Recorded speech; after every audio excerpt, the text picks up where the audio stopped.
for Jonathan Taylor. There he goes again. 50, 40, down the far sideline. He might do it again. 10, 5, touchdown. I-N-D-Y. Eastern Conference Championship has been captured by the Indiana Pacers. Alex Pillow wins the 109th Indianapolis 500. This is the Fan Morning Show with KB, JB, and Jeff. Good morning and welcome into a Tuesday morning, Mark Dykton. How about that? Right off the bat, we got it rolling here. Along with Kevin Bowen, I'm Jeff Rickard, and third man in our booth, James Boyd, is off to Baltimore, covering the joint practices for the Colts and the Ravens. And, of course, they have their first preseason game on Thursday night. And like I said, the greatest thing about this camp for me is to watch people develop, get a little bit better. But more than anything, Kevin Bowen, no major contract hassles or holdups or anything like that. No distractions. Everybody's just getting to work, and it's been fun. The 3 or 4 practices that I've been to so far, it's just get to work and get to business, and that's all people are talking about. Well, I like that. Should credit Jake Query for creating a little bit of contract hassle, right? Well, he solved one, apparently. Well, created it, solved it. He does it all. What does Jake Query not do? He probably will need to help Mark Dykton find some ice-cold Mondos here upcoming. We're already We're back to that already. Legendary like a peacock already. berry is what I would prefer, Mark, and honestly, I'd prefer them chilled. You and the chilled this summer. I mean, you're all in on the Powerade. You're all in on the ice cold Mondos.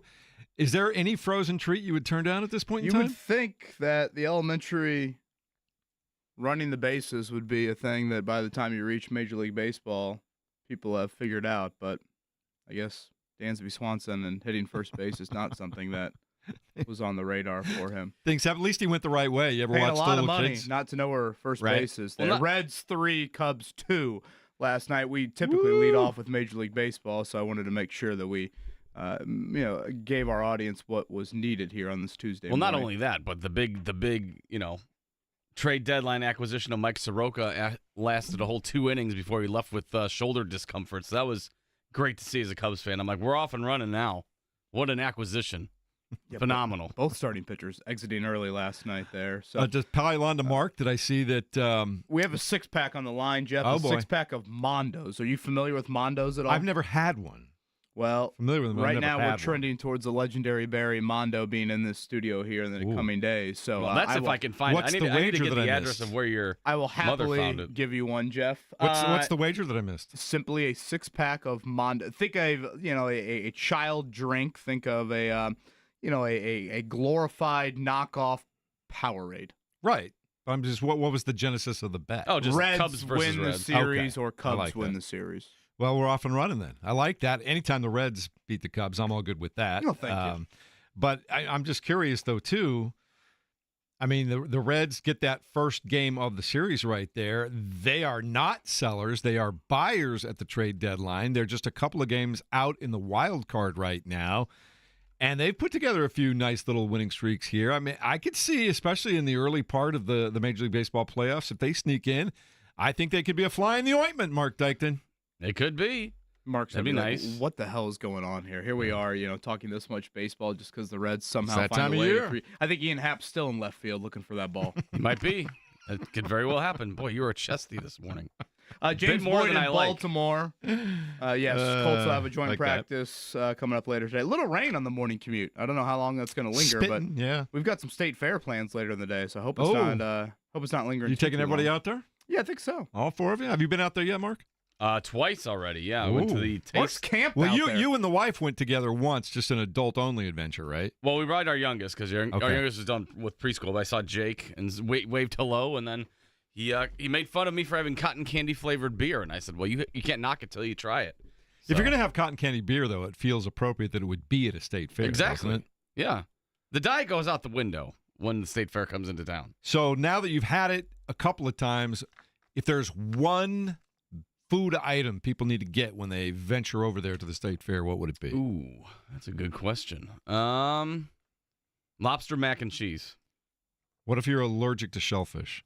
Well, then I have to add. Well, then have it. Yeah, Definitely have it. Yeah, then do Test it. your limits. See what It's happens. a state fair. Anything goes. Then if you're Thanks allergic, for the support, Kev. I told Kevin this. The pickle bacon ranch pizza is actually very good. It sounds Mark has crazy. really stood by Man. this. It's good. It's very good. You're becoming Salt a and fair sweet. foodie over there. Well, this is for the alternatives if you have a shellfish allergy. All right. Just get it. I do want that cotton candy beer. Do it. All Go, right. Get a shake up for Maddie. It's like a gin cocktail. It's fantastic. I know Jake's got a couple more appearances out there around the horse racing, so that'll be coming twice, I think, in the next couple of weeks. Key lime milkshake also at the Dairy Bar. That one Get sounds that. right up That my is also alley right excellent. there. You can't go wrong with the dairy bar. No, we got Pulley in the studio again today. He's fervently nodding his head in agreement on that one right there. Well, he's got the metabolism of a 20-year-old, so it's a slightly different what he can intake over there. It just never stopped. Remember when we were 20? It just kept eating all the time. Eating, Times eating, that eating, I still eating. think I have that metabolism, and then I wake Right. up and realize, oh boy, you're going to regret that for the next 6 years. Hey, before we jump back into all the Colts NFL stuff and everything else, also one more reminder that we are Thursday is the big day for the golf tournament. And I may be speaking out of turn here, but I do want to say there's 1 or 2 spots available, maybe one foursome left. Give them. Hey, you can squeeze in right now. Go to 90 or 107.5 The Fan. I was going to say 93.5, but it's 107.5thefan.com and check out whether or not that last foursome is still there, because we're going to be out at Legends Golf Club on Thursday. Kevin, you're going to be tired because I think you're going to take a swing for just about everybody, aren't you? Yeah, I would love just to be on a par 3, see every group come through there. Yeah. I heard, John, we got the Papa Shot going, right? Yep. From the back of a pickup truck. How about Thank that? you to listener Carlton for that. Excellent. So looking forward to that. And Mother Nature looks to be pretty good for Thursday. And thanks to the patience of Carlton, because they were just trying to figure out if they do that, where are they going to put it? How's it going to work? Because nobody's ever had a full-on, full-blown basketball goal in the back of a pickup truck in a parking lot. So I had to make sure that there was a place to put that. So they finally got that figured out. So that was Can't good. wait. That was good there. So it doesn't matter if you're a seasoned golfer. Join us as we hook up with Franciscan Health. It's going to be on Thursday. And, of course, it's all to raise money for the Franciscan Foundation to make a meaningful impact and have a great day on the course as well. So that's what we've got going on. We mentioned James Boyd is in Baltimore right now. I know you're looking from afar, Kev, but what are you most interested in seeing? Probably seems obvious, but what are you most interested in seeing from the Colts in these joint practices? Well, selfishly, I hope Lamar Jackson practices today. I guess I'd start there. I saw he missed yesterday, excused personal matter. So obviously you hope Lamar, everything's fine with his family, first and foremost. But I think it'd be a great test. I don't know if Cooper Rush provides the same test that Lamar Jackson provides. So I would probably start there. Obviously, what do the quarterbacks look like against a team right now that if you look at any sort of betting odds, they are one of, if not the Super Bowl favorite here this season. And, again, I think at times people are like, well, it's August, who cares? Well, I think with recent Colts teams, the August samples have led to what we've seen in the season. And Anthony Richardson last year in the joint practices struggled mightily, and that is exactly what obviously transpired in season. I thought the depth chart yesterday, that announcement, I thought there were some interesting takeaways from that. Typically there's a little bit of a, hey, we're probably just trying to appease everybody in the old depth chart. Typically college depth charts have like 37 ors on them because they don't want anyone to transfer. The Colts only had 1 or, which I doesn't think apply to quarterback, but I thought there were a couple of interesting takeaways that we can hit on that. But yeah, just finally seeing another team and quality competition, because the give and take with training camp that's so difficult, I think, to really evaluate is if one unit is doing really well, is that unit really good, or is the unit they're facing really bad? Mm-hmm.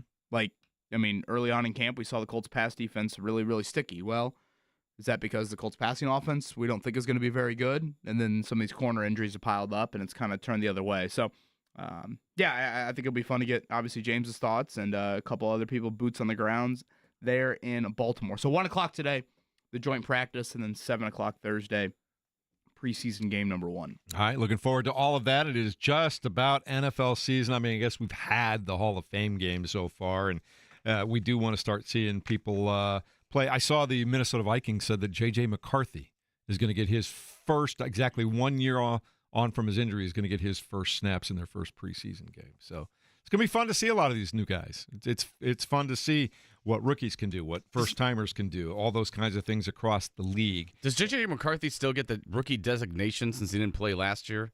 That's It's a good technically question. his second year. Would he How's be that eligible work? for Rookie of the Year, Kevin? Boy, I have no idea. End-of-season awards, I'm always a little confused by. like most improved player sometimes just goes to people that stunk the year before. I'm like, is that what it means? Or does it mean like, is most improved and comeback player of the year two different things? I think they're two different things, aren't they? So you can't come back from stinking. I think you have to come back from an injury. So Daniel Jones and Anthony Richardson can't just come back and win that award? So like when A.D. Mitchell has 105 grabs for 1,400 yards and 13 touchdowns, that would be most improved, right? Okay. But comeback, it has to be injury related. I believe so. Okay. I believe so. That's how I would vote, and maybe it's one of those things where here's the name of the award. You guys vote however you want to vote. So that's what my waistline is trying to accomplish right now. We're trying to come back from just indulging too much. All right. There's no injury related. It was all self-inflicted. Coming That's up a great time for to go to the state fair, then. Perfect time. Diet starts tomorrow, Mark. Thank you. Does everybody do the same thing I do too when they're getting ready to like rein it in a little bit and go, okay, it's my last day, and you just go nuts. You just go nuts, right? That's the plan today. Now we should mention, and obviously, best health to Coach Venturi. But it was announced yesterday it'll be Charles Arbuckle with Matt Taylor coming up on Thursday. Yeah. On our airwaves for the radio call. So unfortunately, Coach Venturi unable to travel to road games coming up this year. So TV-wise, Thursday you'll have Greg Rakestraw, who we're used to on preseason TV. He will be in the booth with Joe Wrights. We've typically seen Coach Venturi be in the TV booth during the preseason game. So that'll be Joe Wrights Thursday. I want to say it's Fox 59 on Thursday opposite NFL Network for our national folks out there. But then on our airwaves, it will be Matt Taylor. Charles Arbuckle does a great job. You've heard him on our airwaves before. And it sounds like that duo of Wrights and Arbuckle will kind of split up some of the road games coming up this season. I love Charles Arbuckle. All right, coming up in a moment, we'll check things down, get you ready to go for the week ahead for not only the Colts, but the Fever. A little bit later on this weekend, we've got IndyCar as well. We'll tell you all about it next as we continue at 93.5 and 107.5 The Fan.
on 93.5 and 107.5 The Fan.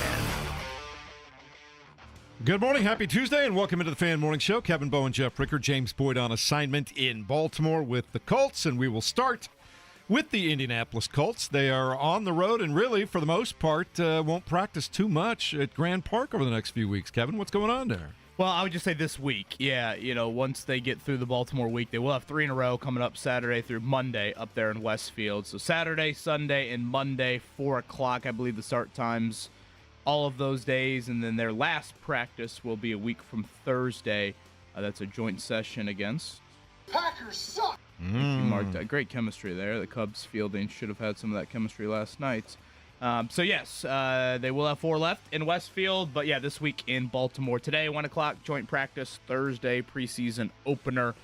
That is also against the Ravens at 7. Did we get many injury updates yesterday? I didn't see a whole lot. Nope, no media availability yesterday. So yeah, and I guess unfortunately, the only real injury I think I saw in Sunday's practice was the awful one to Savon Ahmed. So, no, I don't think they're anything too pressing from an injury standpoint. So, Shane Steichen will meet the media out there in Baltimore coming up after their 1 o'clock practice today.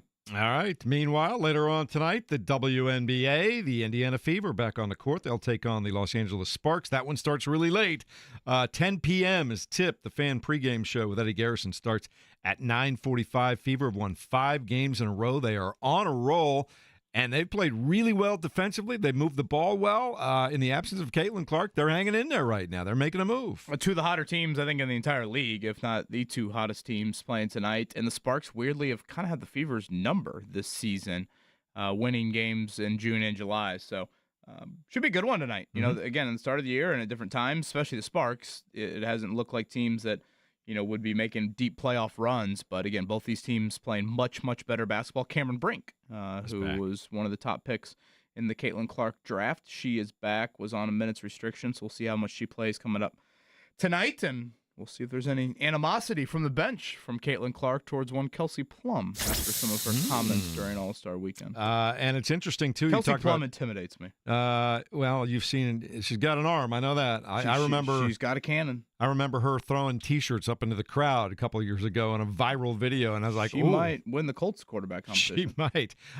Speaking of Cameron Brink, who's coming back from injury, missed her rookie season for the most part, Scott Johnston texts, a player who misses his first season due to injury is eligible for NFL Rookie of the Year, Mark. So there you go. So that thanks to Scott Johnston on that. All right, elsewhere, we've got some college football news. The coaches poll is out. Texas, number 1. Ohio State, Penn State, 2 and 3 from the Big Ten. Georgia, number 4. And the Fighting Irish and Notre Dame, listed number 5 by the coaches poll, Kevin Bowman. So you got, 4 semifinalists, the 4 from last year, plus Georgia, who obviously Notre Dame beat in the quarterfinal there. Oregon at 7. Mm-hmm. Obviously that is an opponent there. Somewhat early in the season of Indiana, and the Hoosiers are 19th in the coaches poll. I think we've talked about this before, and that game late September, I guess not necessarily late September, but Indiana and Illinois early in the year, 19 versus 12 in big these one polls. for both. That is a huge game there for the opener of the Big Ten there for Kurt Cignetti's bunch in year 2. So yes, camp's underway, and we are nearing college football starting, and that makes me very happy. And a quick summary look, and I could be wrong, but it looks to me, just first glance, that 9 SEC teams in that top 25, Kevin. Coaches still like that conference. How many Big Ten? Does the Big Ten challenge that at all? I will add that up in a second. I literally just looked at that while we were speaking there. Penn so State, I'll check Oregon, that out. Illinois, Indiana. Yeah, we know them. Michigan, I assume. Yeah, I'll have to go back and look at it. So, also, we can tell you that IndyCar will be back in action in Portland on Sunday. We look forward to having that one for you as well. Major League Baseball, Mark, the Cincinnati Reds winning at Wrigley Field 3-2. Don't get too choked up over there. Good I Lord. got emotional. No, watching I'll take too. it, man. Don't cry about it. We're going to raise a banner over here. What are you Jeff, talking about? I'll go get the Kleenexes. I don't mind that at all. Easy. That's right. Those two teams will play again today at 8:05. Also last night, Cardinals edged the Dodgers by a score of 3-2. They will play late again tonight at 10:10 in that one. The Indianapolis Indians will play tonight at home over at Victory Field against the Omaha Storm Chasers. So if you want to go Maybe if you're looking for a great day out, you can spend part of the day over at the State Fair and then finish it off over at Victory Field, Mark. That would be great. Tuesday dollar menu over at Victory Field. So good deals abound. He knows every deal everywhere for every event. When you got notice 3 young that? kids, they got to eat. You were looking for some deals here. Eat. He certainly does. We should mention with the Final Four here in Indy for the men coming up in April, announced yesterday, no tourney expansion. I know that has been a hot button topic in college athletics. It will stay at 68 for a year. Dan Gavitt heads up the tournament, said the committee will continue conversations on whether to recommend expanding to 72 or 76. Seemingly, we can't agree on anything in this country, but I think we all can agree on 68 is a pretty good number. I think honestly, it's perfect. 64 is probably the best number, Yeah. if I must say so. So, by all means, I am very happy to see that we do not have 13 play-in games to watch coming up in March. God bless it. I like it. Just keep it. I'm going to be the old crusty guy. Just keep it the way it is. And your betting favorite to win it all? This in college coming year? basketball? The betting favorite this year, Purdue. The Fighting Matt Painters. How about that story? You win it all in Indianapolis. Would that be pretty good? Oh man, why you get me all excited like that at 7:30 on a? Well, you on a got Tuesday emotional. morning, I huh? just wanted to try and change your emotions there. Hey, there's nothing wrong with being emotional. I've learned that. Indiana and Puerto Rico. So you see this quite often here with new coaches, but Darren DeVries and company. I guess you call the Puerto Rico trip an international trip. They'll play 3 games coming up the next week, and certainly a ton of new faces down there in Bloomington. It's an old joke, but I always want to say, pull up a chair, go watch them in Puerto Rico. Yeah, I don't See the think Hoosiers. you can watch it from a viewing standpoint. So, yes, I think you do have to literally go to Puerto Rico to watch Indiana play these 3 games. All right, coming up in a moment, we'll talk more about the Colts and what they want to accomplish in the next couple of days against the Ravens in joint practices as we continue on a Tuesday morning here. A little bit spit and rain and wet out there, so keep that in mind this morning as we are getting ready for a lot of kids' first week of school. So if you're in the car, good luck, man. The season starts, the year starts again. It's all coming your way next, 93.5 and 107.5 The Fan.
You're listening to the Fan Morning Show on Sports Radio 93.5 and 107.5 The Fan.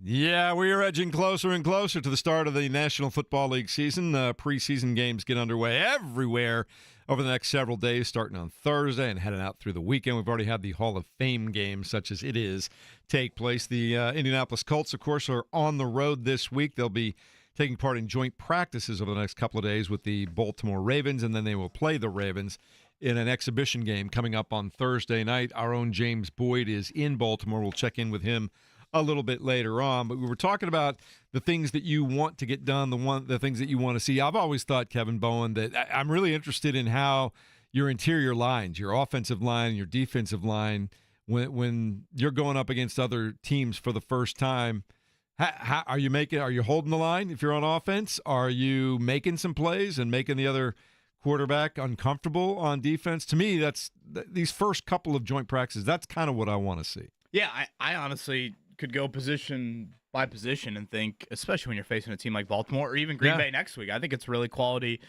competition. But yeah, it definitely trench play.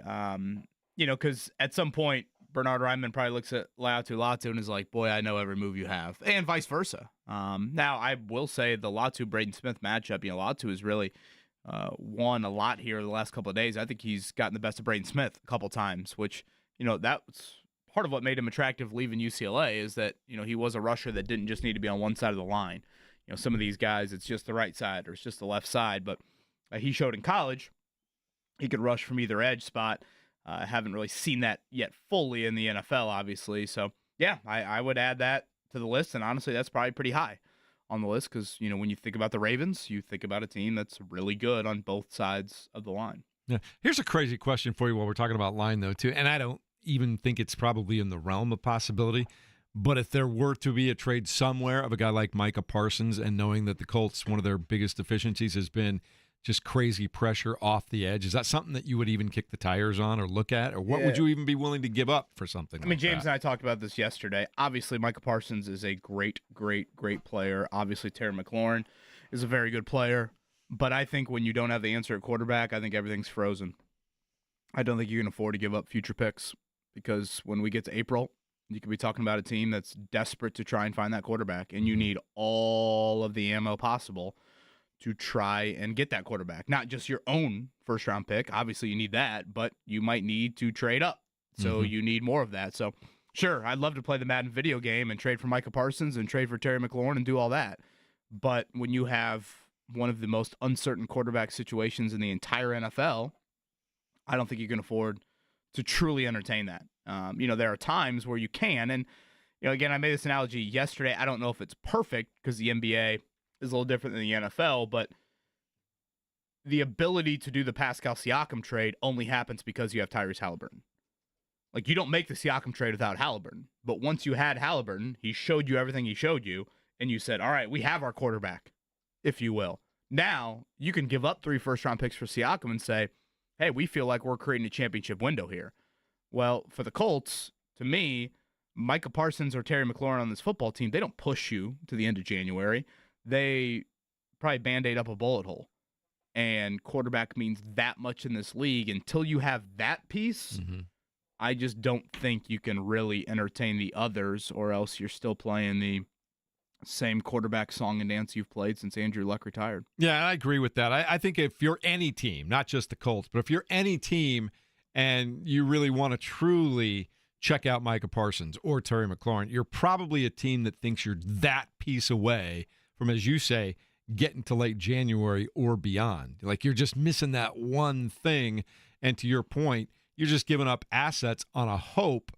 And then what if you need those assets to truly go find a quarterback at some point in time? You're just not in the position to really do it. Yeah, and if you really want to play this out, let's say you were to make a trade like that, and let's say you finish the season, 9-8, and your quarterback play continues to look like the quarterback play you've had. Now you're drafting where? Late teens. So you need something to move up. When Buffalo got Josh Allen, they started that draft at pick 21. They traded up twice, 21 to 12 and then 12 to 7 to get Josh Allen. Like, you have to be in a position to be able to do that. So honestly, if I were Carly Ursay Gordon, I know meddling is not something that people want to hear, but I'd step in and say, hey, even if we're thinking about this, we can't. Like, she's got to look at the big picture of the franchise. Chris Ballard and Shane Steichen, they might have other agendas. And like, no, I'm trying to save my job. I'm going to do anything to just get us to the finish line. A playoff win. Right. Yeah. Anywhere. But she's got to, I think, step in and say, hey, I get that, again, your agenda might be different than the organization's right now, which is just an awkward time for the fan base because, unfortunately, when these sorts of things do arise, you want to be able to entertain it. You want to be able to sit there and say, hey, are we one player away? But when you got the AFC looking like the AFC right now, you better find quarterback in a hurry or else you're going to be swimming upstream. You know, you mentioned the slight ownership change. We know that Carly Ursay was raised within the Colts and at the side of her father, learning this business, understanding the business, understanding his thought processes. It will be interesting to see over the next 3 to 5 years probably how her individual philosophies separate her from maybe what Jim Irsay's philosophies were. It'll be interesting to see if there's a change. Is it a big one? Is it a subtle one? Is it mostly Jim Irsay, but she's taking it into a new, different direction? I'm fascinated to watch this unfold over the next couple of years. Peaches, or excuse me, I got here in the YouTube chat, I think it's Peaches. What if Terry is the Stephon Diggs or Anthony Richardson? Do you view that? Let's see if A.D. Mitchell is the Stephon Diggs for Anthony Richardson. He's shown flashes of that. He's been more consistent here in camp. I think they really need to give him a shot over this next, first half of the season to really show what he can be and what he's got all the physical tools. If he can just make the plays and be where he's supposed to be on a consistent basis, he could be an impact player. A.D. Mitchell jumping from what he was last year to Stephon Diggs would be like me jumping to the front cover of Playgirl. I get it. On. Wow. But I was going to say second man alive. You went a whole other direction. He went straight to the, Stripping off clothes again. That's the Kevin Bowen mantra, I guess. I think we learn more and more about Kevin just ever so subtly Every as time excuse goes to on. take his shirt off, and apparently a lot more. Just need to get those apps going, though. That's all. Well, no, but honestly, what from a physical standpoint and the things that he can provide there, how far away is A.D. Mitchell from becoming a top-line wide receiver? Yeah, I mean, you got to crawl the before skills you walk. are there. But how many people have the skill set that he has, though? Right, but okay, if he had all the skill set, why was he the 11th wideout taken in the draft?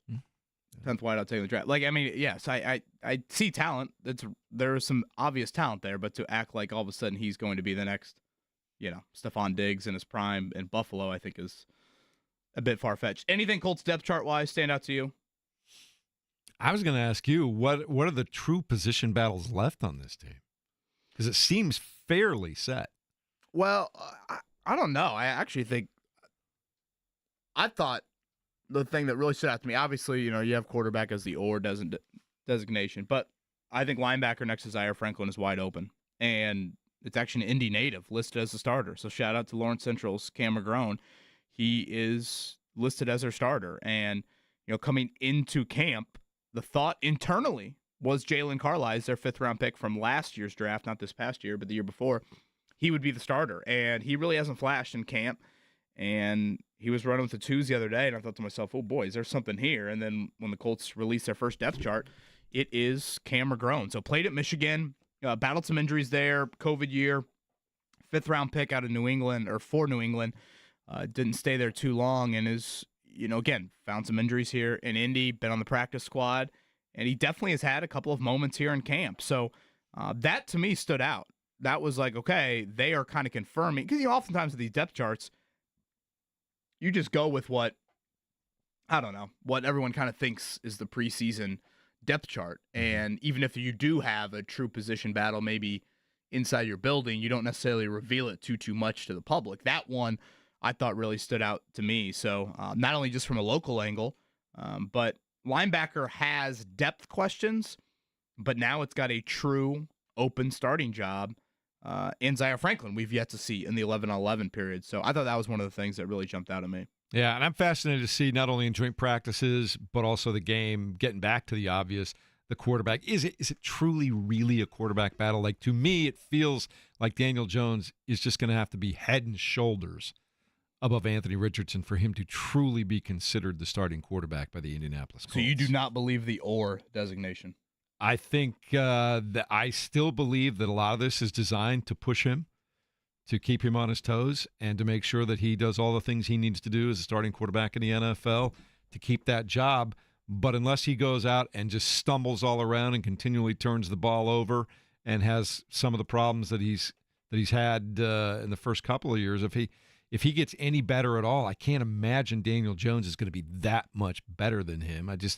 To me, it just feels like Jones is going to have to really outperform him to get that starting job. Yeah, I actually believe in the "or" in this case. Oftentimes when college teams throw out the old "or" on the depth chart, they're just trying to keep the other quarterback happy. They're like, oh, we don't want you to enter the transfer portal. Right. So even though we don't really mean the "or," we don't want your high school coach to be calling us and saying, how dare Johnny not be listed as an "or" right now. This one, I actually think it does apply. And if you're Shane Steichen, and if Anthony Richardson goes out there and pees down his leg today, like he did last year in the Cincinnati joint practice, does that not give you PTSD from what happened last year? And then that allows Daniel Jones to be head and shoulders above Anthony Richardson if that happens. So I think today, Thursday, obviously next week when you get to Green Bay and those joint practice and then the preseason game, I think it's big. If you want to look at the percentages right now, make of it what you want. These are unofficial numbers, but right now, I think I've charted Anthony Richardson at 56%, Daniel Jones at 69%. Which is Daniel Jones is Daniel Jones. He's right in that area most of the time. So how much do you make of that? 13% difference. And we've also seen that Anthony Richardson gets the ball downfield a little bit more. Sure. Right? We've seen that again from Daniel Jones. I mean, for the most part, we've seen some improvement from Anthony Richardson. Daniel Jones is kind of Daniel Jones, is what I've seen the 4 practices I've been to. You've been there more than I have, so what's your thought there?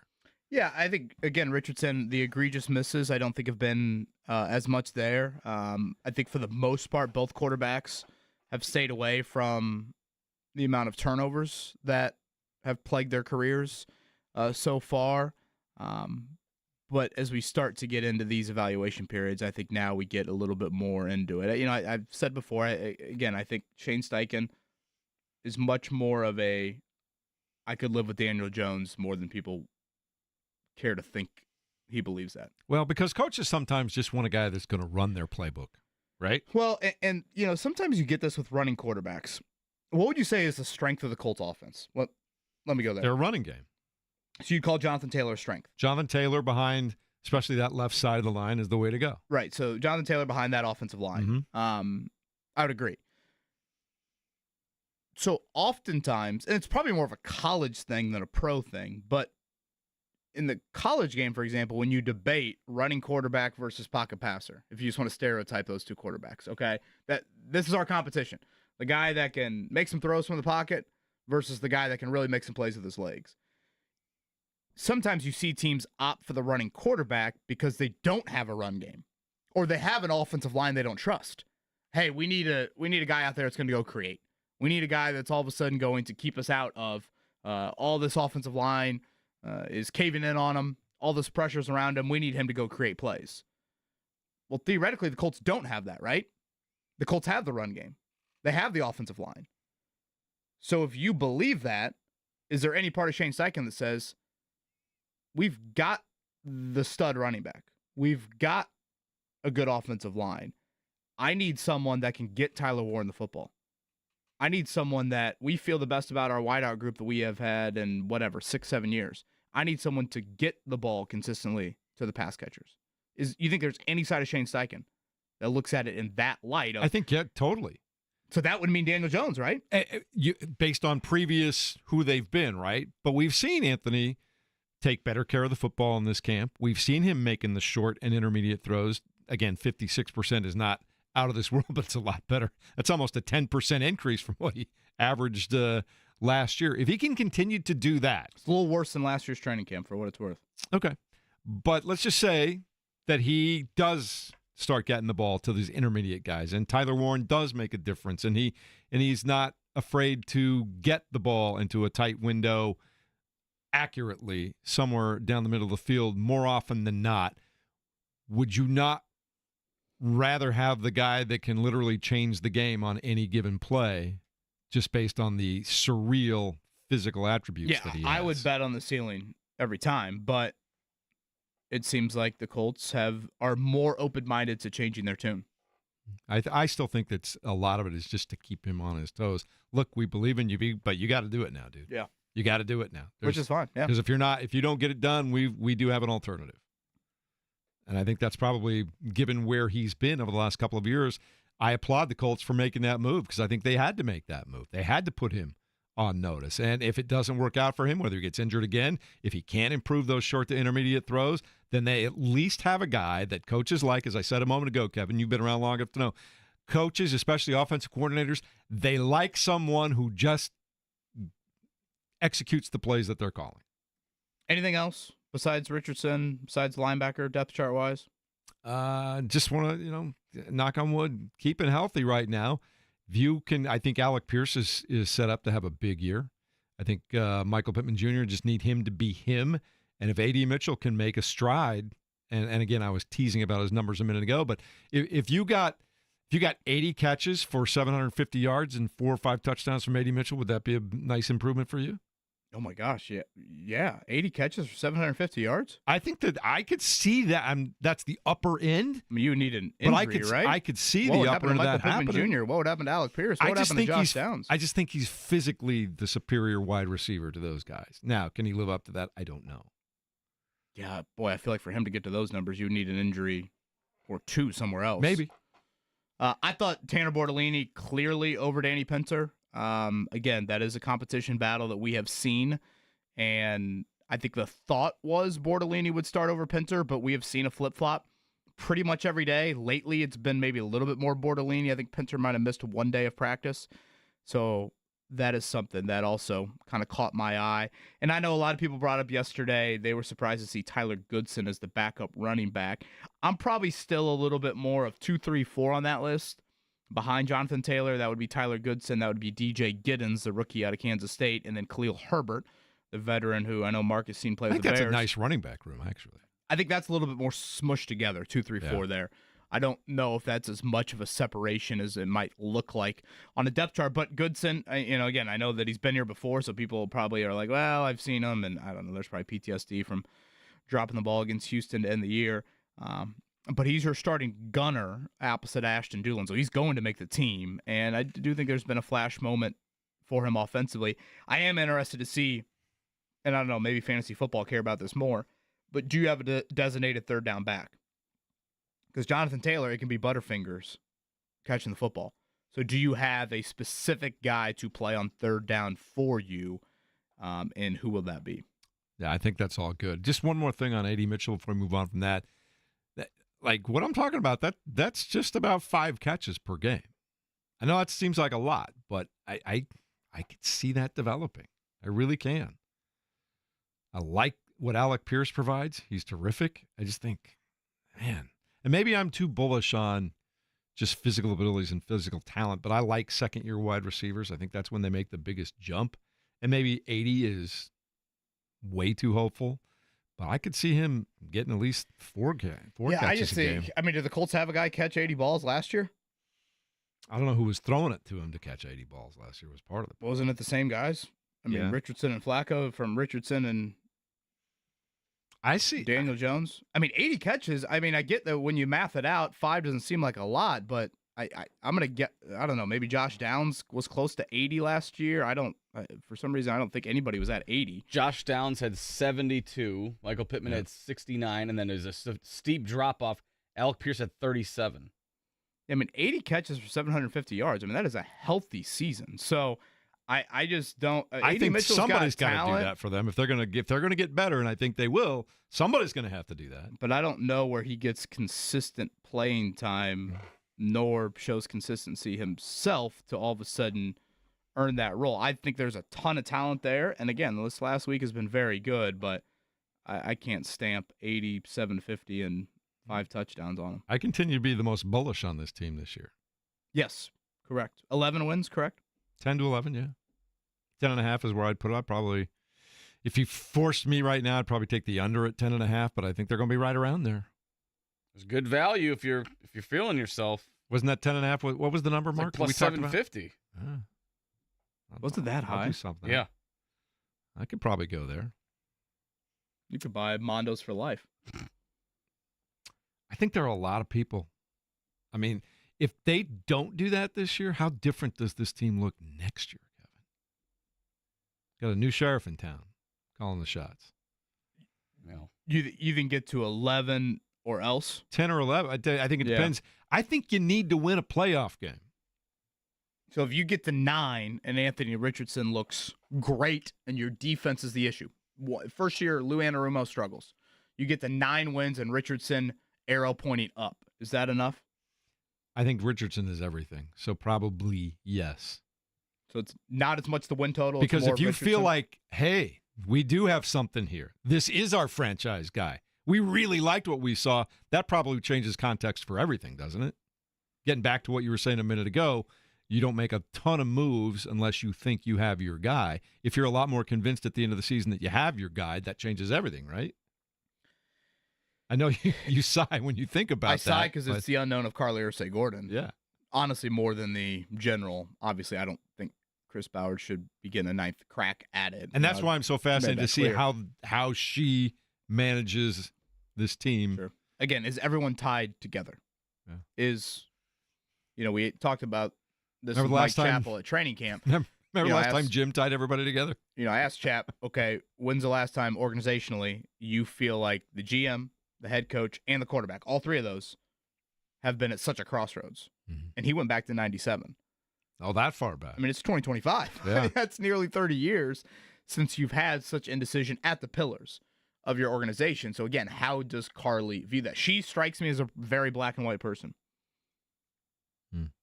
By the way, I did see that Jim Irsay's compound sold yesterday. Yeah, they got an offer on it. Was it sold or did they get an offer on it? My wife was all excited about that last night. I saw sale pending, so I guess not officially, but it's probably a short list of folks that in Indianapolis can buy that compound. Right? I would venture to guess, yeah. My wife's thought was, do you think it's maybe one of the Pacers? Is that they one got a where full basketball court in there? Like my next door neighbor currently is selling their house. Is that one where you can just find the open house time and just walk through it, or do you have to present some tax documents to walk through? I'm guessing there's probably a little bit of discernment that takes place before they let people in. Mark and the girls are knocking on the ice rink. Hey, care if we come see this? Open skate, right? We let hit balls onto crooked stick or no? I just thought that was interesting. My wife's first thought was, I wonder if it's a Pacers. They have a full court. I thought I saw Tyrese Halliburton just purchased a new home. Wow. You want to talk about a man that's been busy as hell. Getting engaged, going to SummerSlam, buying a house, doing all kinds of stuff. Everything. Probably rehabbing, too. He needs a new crutch after Sunday. Well, I mean, I say that now. It's probably just started because injury like that, they don't let you rehab right away. There's when you're Did talking he's about doing a lot of upper body? Yeah, there's stuff you can do that way. But as far as the injured ankle, I would think they have to just let it heal, let that soft tissue heal with the surgery before they can do too much. Crazy. But anyway, that's what's going on right now, right here. It's Fan Morning Show. We are already 1 hour deep, and we got James Boyd joining us from Baltimore about an hour from now. We're going to talk about Purdue basketball. We'll talk a little bit more about Curt Cignetti, second year now at Indiana. And the phone lines will be open, too, 239-1070. You want to put your 2 cents, we'd be more than happy to hear from you as we continue. The Fan Morning Show, 93.5 and 107.5, The Fan.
You're listening to the Fan Morning Show on 93.5 and 107.5 The Fan.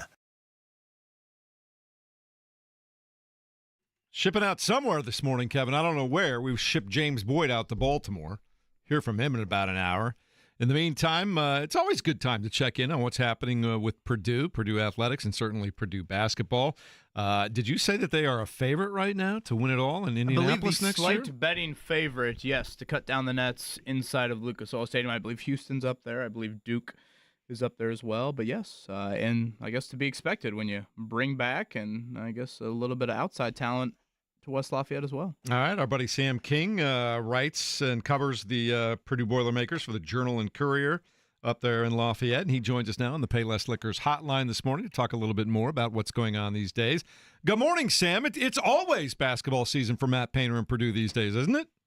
Well, yeah, it's especially in this day where you practice throughout the summer and everything else, but also just given, what football was last year, I think there was an angst to get to basketball season, and then knowing what the roster looks like now, and as you mentioned, one of the favorites to win the national championship, people are eager to get to November, even though it's only August. It's the old football season where we just hurry up and get to, late October, early November. I guess let's start basketball. Maybe throw a football question at the end, Sam. But thank you for the time on this Tuesday morning as we start to look at college football around the states. But basketball-wise, you got to watch an open practice. Any general thoughts on a Boilermaker team that, yes, has a lot of familiar faces, but also some new ones as well? Yeah, it's going to be fun. Omer Meyer did not practice on Sunday, but he was there, and he's just, he's played a lot of basketball this summer with the Israeli national team and looked pretty good doing it. And I think they just wanted to get him some rest away from all the grind that he's been, going through and playing games and traveling. So he's going to be a huge addition. Clearly, he's got some of that Braden Smith skill set. It's interesting to kind of think what's possible when you have another ball handler, another guy who can create shots for everybody else. But the thing that really struck me was watching the two post players, Daniel Jacobson, who broke his tibia last year in 1 minute into the second game of the season. That ended up being crucial because Purdue didn't really have any rim protection and also didn't have the best rebounding team after years of luxury of having Zach Edey. So with Jacobson back, that offset some of that. But then getting Oscar Clough from South Dakota State is going to be huge. He averaged better than 12 rebounds a game. And I was just watching those two go at it. I'm actually writing something up right now about that, how they kind of offset what Purdue was limited in last year. And when you're looking for, the team was one shot away from beating Houston in the Sweet 16, and then who knows what happens. And now you add this, which is going to take away what was a detriment to this team last year. It seems like that Purdue's got all its bases covered, and with a roster like this, there's a lot of versatility to mix and match given the opponent on any night. Sam, it's been really fun to watch what Matt Painter has done with this program, and really over the last decade, it always is a question of reloading and making a run, and it's tough to do that in this day and age of transfer portals and all those kinds of things. What's been the secret for Matt Painter to keep this thing to a point where it is reload, and maybe we have to wait a year or two, but we're reloading and we're making a run? What's the secret for him? Well, the number one thing is he's done a phenomenal job, and his staff has, at evaluating talent. When you look at the guys on this team, Trey Kaufman-Renn was a highly rated recruit, but Braden Smith really wasn't, and he's might be the National Player of the Year favorite going into the season. But they just get the pieces that fit. They don't go out and chase the five-star guys just because they have name value or are super talented. I think that what he's done is he understands what this team is, what it needs, and identifies pieces that can fit that puzzle. And you talk about family. A lot of people say this is like a family culture, and we saw that Saturday. Purdue had its biannual alumni game, and there's 50, 60, 70 people who came back dating from the 1950s. And when you have two coaches over the last, 45 years, it's easy to have those connections. And I think Purdue's always done a great job during that time of just staying true to what it is, not straying away. It's nice to have that familiarity with having two coaches over that time, but also, Purdue's not going out and paying people a ton of money to come to Purdue as freshmen, and then you get, all kinds of issues when you get into that stuff and how much money people are making. So I think that, the main thing is that they're not going to stray away from what they do. The thing is kind of almost seems like it's on autopilot now. I don't want to say that because I know the staff works really hard to get these guys here, but it's to the point where if Matt Painter comes in your gym or one of Purdue's assistants comes in your gym, you're going to listen to what they have to say because the program has maintained success, like you said, for over a decade now. Sam King, Journal and Courier, where you can find his work, does a great job covering the Purdue Boilermakers and is a guest for us here on the Payless Liquors Hotline. Sam, what would define football success in Barry Odom's year one? That's an interesting question. Obviously, when the team went 1-11 last year, fired its coach, 30-something returning players sounds like a lot, but in football it really isn't. This is a completely new team, and Barry Odom has been adamant saying that, I know what happened last year, but we weren't here last year. This roster as it's made up wasn't here last year, so that's, don't compare 1-11 to what this team is capable of. That said, this schedule is really grueling, and I've only seen 4 practices now. Going to see the 5th one here starts in a few moments. But, the thing that's nice is Purdue should start 2-0, and then maybe you get some confidence, the ball rolling a little bit, going to play USC and Notre Dame back-to-back after that. But I would say if Purdue gets 4 or 5 wins, that's probably considered a good season. The program for years, it was just about trying to get 6 or 7 wins, get to a bowl game, and that seemed to keep fans happy. The people who have done that ultimately become victims of their own success, and people want more and more and more. But I think right now you just got to prove that the program is moving forward, and winning a handful of games probably does that. As sad as that is to say right now. It feels like when he's first come in that he's kind of focused on line play and recruiting guys, offensive and defensive line. What's that been like during his first few months of tenure here? Oh, yeah. If you look at these guys, the size is noticeable. And not that they didn't have big guys last year, but some of these guys are just monsters. They really upgraded the size and the skill on the offensive line and the defensive line. I think they identified the need to have veteran guys in the secondary. So there's a whole bunch of guys who've played 3-4 years of college football and started at marquee programs who are now competing for playing time at Purdue. And that's really the main thing is they've identified a bunch of guys who have success playing elsewhere, and then they said, we're going to throw them all on the field and have them go compete for positions. It's been pretty physical. That's one thing that looks a little bit different, just the nature of the practices. It reminds me kind of like the way Joe Tiller ran things. It's very structured and organized, and part of that is probably because you go from a coach who had no head coaching experience to one who's been a head coach at multiple programs and been a defensive coordinator in the SEC, things of that nature. So, it's definitely a different look, if nothing else. But whether that translates to wins and losses or not, I guess we'll find out. Sam, last one for me, and I guess I apologize. I want to shift back to basketball, but again, I feel like this football season is just let's hurry up and get through 12 games and let's go play basketball. And anytime you're talking about a team that is a Final Four national title favorite, we're getting into the weeds here of like nitpicking where a potential flaw might be. Do you feel like they will miss Cam Heide and or Miles Colvin in any specific ways? I mean, certainly Heidi's impact in that Houston game was quite evident, and both of them I thought played, bigger roles as the season moved along. In what it didn't seem like they necessarily filled that with the exact skill sets of those guys departing. So I guess, what do you make of Heide and Colvin's departure potentially impacting them at all as they try to make a run of 6 games in March? Yeah, well, that was the 2 best athletes that Purdue had on the team last season, and there's no doubt about it. It was fun just to watch them dunk, in open gyms and things like that because they could do things that the rest of the team just wasn't capable of. Cam Heide was probably going to be a role player if he stayed at Purdue, and I don't think that was the position that he wanted to have, and so he transferred to Texas. Clearly, you're going to miss those guys. Miles Colvin being, a legacy kid. His dad played football and was a star at Purdue. His sister was a volleyball star at Purdue. That one hurts too, but I think that, you don't replicate what they can do from an athletic standpoint But, in terms of shooting, maybe defense, things like that, I think that Jack Banter is a guy who was torching people at practice last year as a redshirt, and now he's going to be a freshman with 4 years of eligibility. He's a guy who can really help.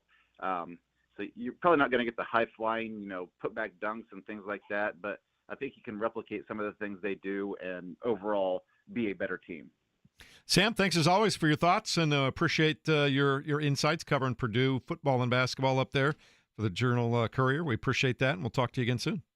All right. Thanks, guys.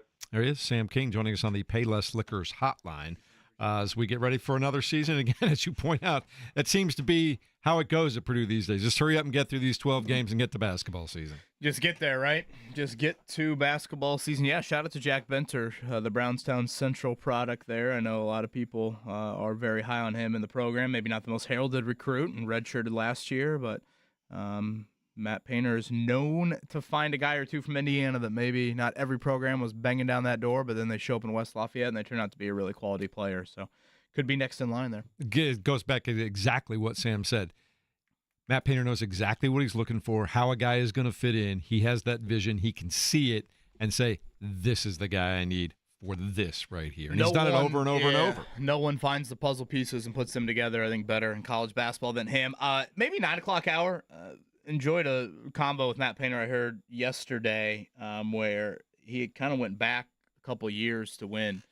And I kind of almost had forgotten about this, where he almost took the Missouri job. And I think there was some flirtation there maybe to kind of, just remind Purdue of what was necessary within that program, which I think is oftentimes what coaches can do when those job openings do occur. But he also threw in Indiana, like the school in Bloomington, as a reason why he wanted to stay. So maybe we'll play that audio coming up a little bit later in the show. Yeah, looking forward to hearing that and fleshing that out just a little bit. We'll check in with the Colts in a few minutes as well. They've got joint practices in Baltimore. James Boyd is already there with the Athletic.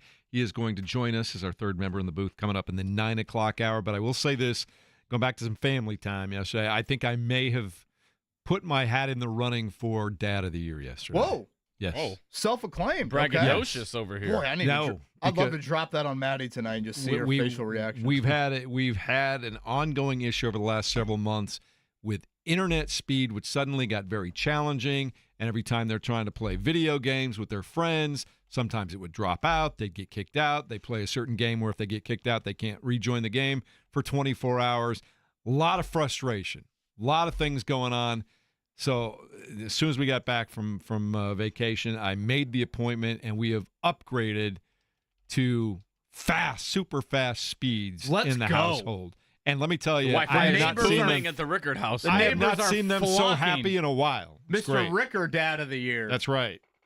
Neighbors are just banging down your door. You just got to do what you got to do, man. Boy, you better keep the pantry stocked if everyone's coming over to play video games. Just got to do what you got to do. Going to the Rickard household, all the adult websites are blocked at my house. Apparently, I can get there lightning quick now. I hadn't thought of that part of it, Mark. Mark gets a lot of that, rainbow-colored circle. It's loading. Loading. That had not occurred to me, Mark Dykton. Well, it better start occurring. We see where Mark's brain is. We see where, the Rickard family's brain is. Well, my kids just want to play their video games without interruption. That's all. Well, Mark's got other games that he wants to play. Not my IP address. Have we, quite the transition here, have we seen anything on Lamar Jackson for today? Because he did not practice yesterday for the Ravens. No, what time are they scheduled to hit the field this morning? 1 o'clock. 1 o'clock? It was an excused, I saw from John Harbaugh, excused personal matter. Which, you oftentimes see this during training camp, particularly for guys that are as accomplished. Nothing says your quarterback room. I don't know if there's a truer indicator of we have a great quarterback, one of the best quarterbacks in the league, than the Baltimore Ravens quarterback room, not named Lamar Jackson, being Cooper Rush and a guy named Devin Leary. Well, you're all in on your quarterback, as great as he is. Does that mean you have a good quarterback when you have Cooper Rush as the backup and Devin Leary? Yeah, so Cooper Rush is finally out of Dallas. Great 80s comedian Devin Leary. Yeah. It also Dennis Leary or Devin? That was a Devin joke. Okay. Yeah, I was saying play on words. No, I mean the thing is you kind of realize you can go anywhere with the quarterback that you have, but if you don't have him, you don't have a great chance. And so why pay anybody? That's what that says to me, right? You're not going to pay anybody to be a backup quarterback in Baltimore. Well, I saw his former backup, Tyler Huntley, went to Cleveland because they've been ravaged by injuries. Is that their seventh rostered quarterback now? Yeah, they have a baker's dozen, I think, at this point. man. Is that a play on words for Baker Mayfield's former? It is now. You should have seen his eyes light up the second you said that. Selfishly, I want to see Lamar Jackson practice today. Obviously, I hope everything's good with his family, but I think it's important that the Colts defense see, a legit quarterback, and Lamar's exactly that. So, again, we'll wait that 1 o'clock coming up later today. James Boyd going to join us in the 9 o'clock hour to chat about things that he would like to see. The Colts and the Ravens in the Lamar era have played some kind of wild games. Honestly, the best win of the Shane Steichen era might be over Baltimore. You guys remember 2 years ago when Matt Gay made like 1 million field goals from longer than 50 yards there? And they won that game? Didn't you make 3 of them that day from over 50? I want to say it was 4. Was it 4? Could be wrong. They won in overtime there, and it was either Sunday night or Monday night. Lamar orchestrated a huge comeback. Seemingly Mark Andrews caught about 1 billion balls against them.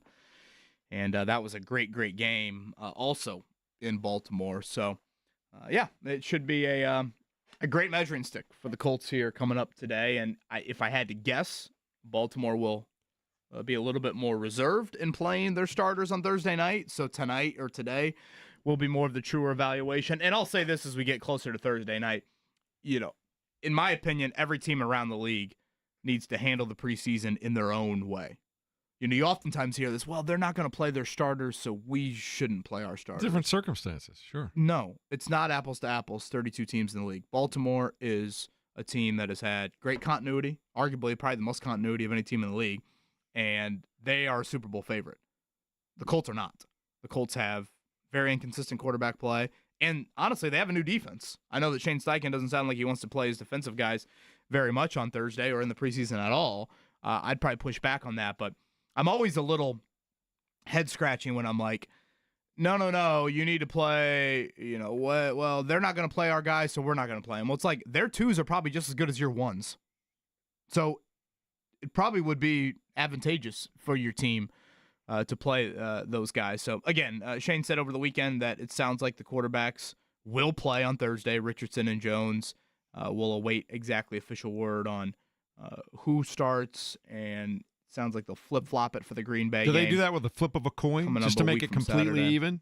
Bring the guys in and say, okay, you call heads. Will you make anything of who is the starter on Thursday? Will you call the starter on Thursday a leader in this competition or no? I think if Daniel Jones does anything other than just look astoundingly better than Anthony Richardson, that it's still AR's job. So you don't care who starts on Thursday night? No. Makes no difference to me whatsoever. Did they list Daniel Jones first yesterday on the or because alphabetically? Should that be a Shane Steichen Let's go back question? and look and see Why if they was just Daniel take turns. Jones listed first on the or versus Anthony Richardson? They could go back and forth. They could do it. They could put Anthony Richardson first the next time. I hope they really get wild and Jason Bean starts on Thursday. It really throws a wrench into everyone's plan. Riley Leonard. I want to see Riley Leonard rip it up when he gets in there. He looked great on Sunday. I love Riley Leonard. I hope Riley Leonard has a great camp. I hope he rips it up, and then Kevin comes in on Friday with an ND painted on his chest. He gits reinvigorated. He's actually looked pretty good in this camp. I think he's looked awful besides Sunday. Well, really? Yeah. Maybe it's just the times I've been out there. He looked okay to me. Yeah, wildly inaccurate. But yeah, I thought Sunday he had a night. Sunday looked like the second half of the Ohio State game. You remember that game? Sadly. Okay. I was there. By the way, shout out to listener Mike. Mike, you guys want to say this? Mike sent me this. Mike sent me a Notre Dame golf ball. Oh, wow. Yeah. Mm-hmm. It's got not only the monogram, but the leprechaun on it as well. Nice. And shout out to the Piper in Noblesville. Sent me this shirt. You just get free gifts all day long. Thank you, listener Mike, for this. It's the Notre Dame contingent. Right. Mm-hmm. But if you notice there, the nose slightly different. Drink like a champion today. Look at that. It's just like a nice Notre Dame tailgate shirt. He saw that and went, hey, I know somebody who could use that Shout t-shirt. out to the Piper in Noblesville. Thank you, Mike. There's like the, what was it, the finals shirts for the Pacers, and it was like a Fat Jordan logo. It's one of those. So you'll be wearing slightly that. knockoff. Yeah. Is that what you'll be wearing on the day that the Notre Dame gets ready for their first game? Boy, I got, over 12 weeks, you got a lot of different options. Apparel you can go. Now, Mark, you saw firsthand, remember how many layers I had on for the Indiana game? Yeah, you were going to have trouble. If you had to go to the bathroom, it was going to be hell getting out of there. Yeah, I had about 3 or 4 layers there, but I was ready to go. I was prepared, and I'm just glad he had more clothes Marcus to worry Freeman about than delivered less. for us. It's becoming increasingly obvious that Kevin wants to wear less layers than ever. Well, you're the one that just said shirt off with the Notre Dame logo on it. I did not go there at all. Yeah, but you also said you wanted to pose and play. Jeff's girl. nominated himself for Dad of the Year. I have not gone anywhere along those lines. You get a couple of those cotton candy beers in you tonight, and who knows what's going to happen. Mark Dykton showing up on the Rickard Ring camera, asking if he could come in and use their Wi-Fi. No, I mean, Guys, we need to do some research real quick. between all the time I've spent in the car with the boys as they go through their permit process and getting them faster internet speed, I think they're pretty happy right now, aren't they? I'd hope. You got fast Owen's Wi-Fi. giving me the high five over there. You got fast Wi-Fi in your house. You don't need much more to be the house that everybody wants to show up at. All right. So you are right. As much when you started off and you said I'm going to nominate myself for Dad of the Year, I was a little skeptical. But then once you told the story, I now can agree. All right. Let's check everything down and let you know what's going on in the world of sports right now.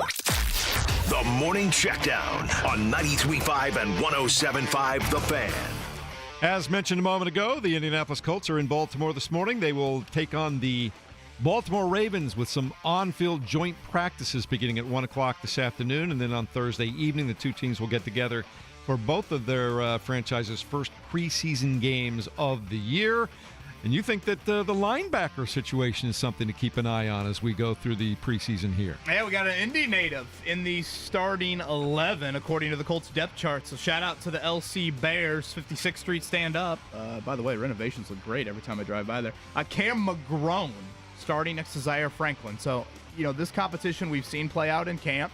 And again, Jalen Carlisle, a lot of people thought he would be the starter, and I don't think has really impacted too much. So we got open competition there, and among the things to keep an eye out for the rest of August, I would say that one has some local flavor and obviously Colts impact as well. So, yeah, a couple other depth chart items we'll get to throughout the show, but yeah, that one definitely stood out to me. James Boyd will join us from Baltimore coming up at the top of the hour, so stay tuned for that. Later on tonight, late night for the Indiana Fever. They're on the West Coast. They'll take on the Los Angeles Sparks. A 10 p.m. tip. Fan pregame show with Eddie Garrison starts at 9:45. Cameron Brink will be seen against Indiana. First time we'll have a chance to take a look at her coming back from her big knee injury last year, and I know the Sparks are very excited to have her back. And so far, Sparks have had the Fever's number regardless of who's playing this year. Yeah, they really have made the plays down the stretch.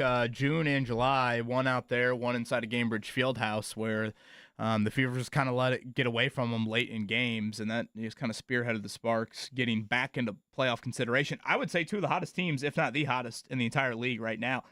I want to say the line Fever is slight favorite in this one. So, again, Caitlin Clark still ruled out. So her return, don't expect that anytime soon. But yes, game 3 of a 4-game Western trip for the Fever, their longest of the year, and so far 2-0 on it. Yep, they have won 5 in a row. Major League Baseball, the Cincinnati Reds coming off a victory over the Chicago Cubs yesterday. 3-2 was the final score there. Kevin is rocking the Ellie De La Cruz 44 Great base t-shirt. running from Ellie, slick fielding from Ellie. He knows where first base is. He does. I just assume Kevin laid that shirt out last night and just was like, I can't wait to wear this tomorrow morning. Hey, you guys want to know how confident I was? I laid it out in the 8th. Oh, look at that. I laid it out in the 8th. I watched through the 8th on the couch. I said, I'm going into the bed for the 9th. I feel good about it.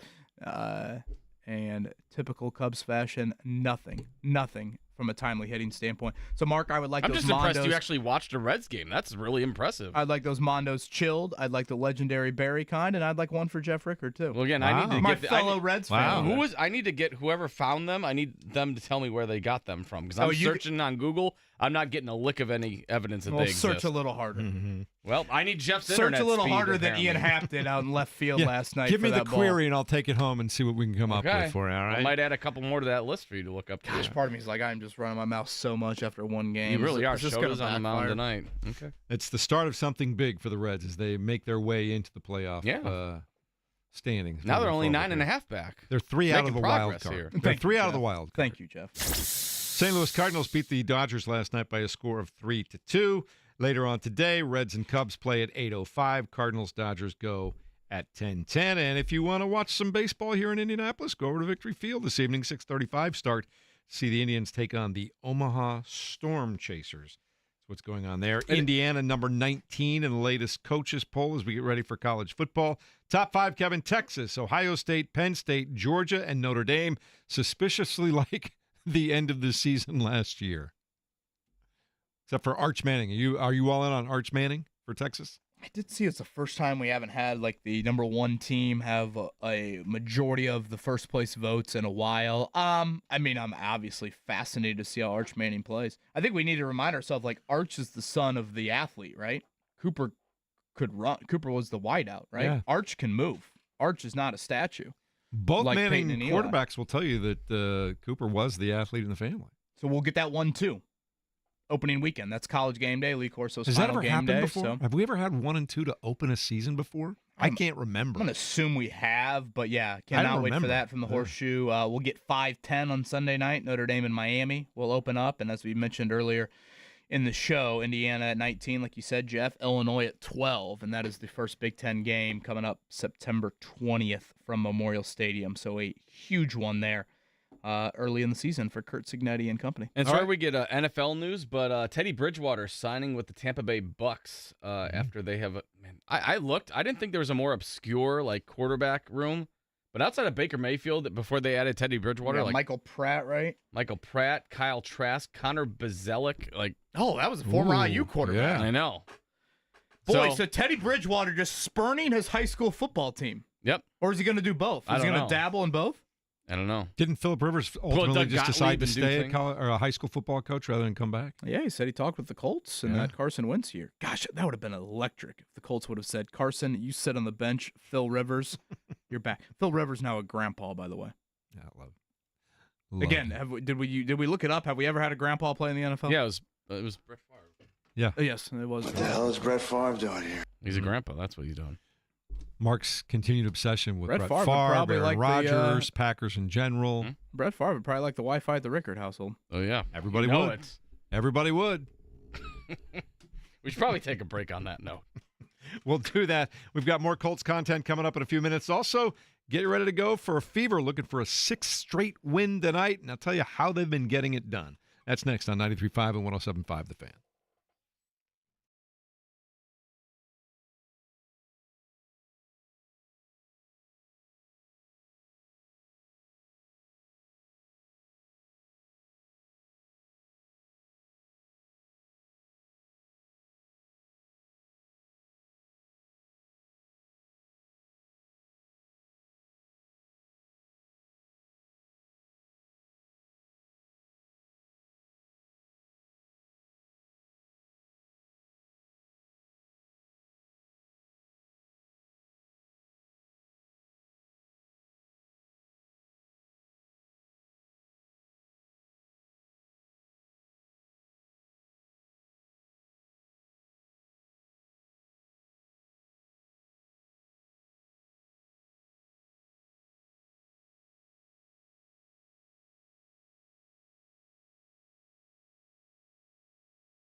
You're listening to the Fan Morning Show on 93.5 and 107.5 The Fan.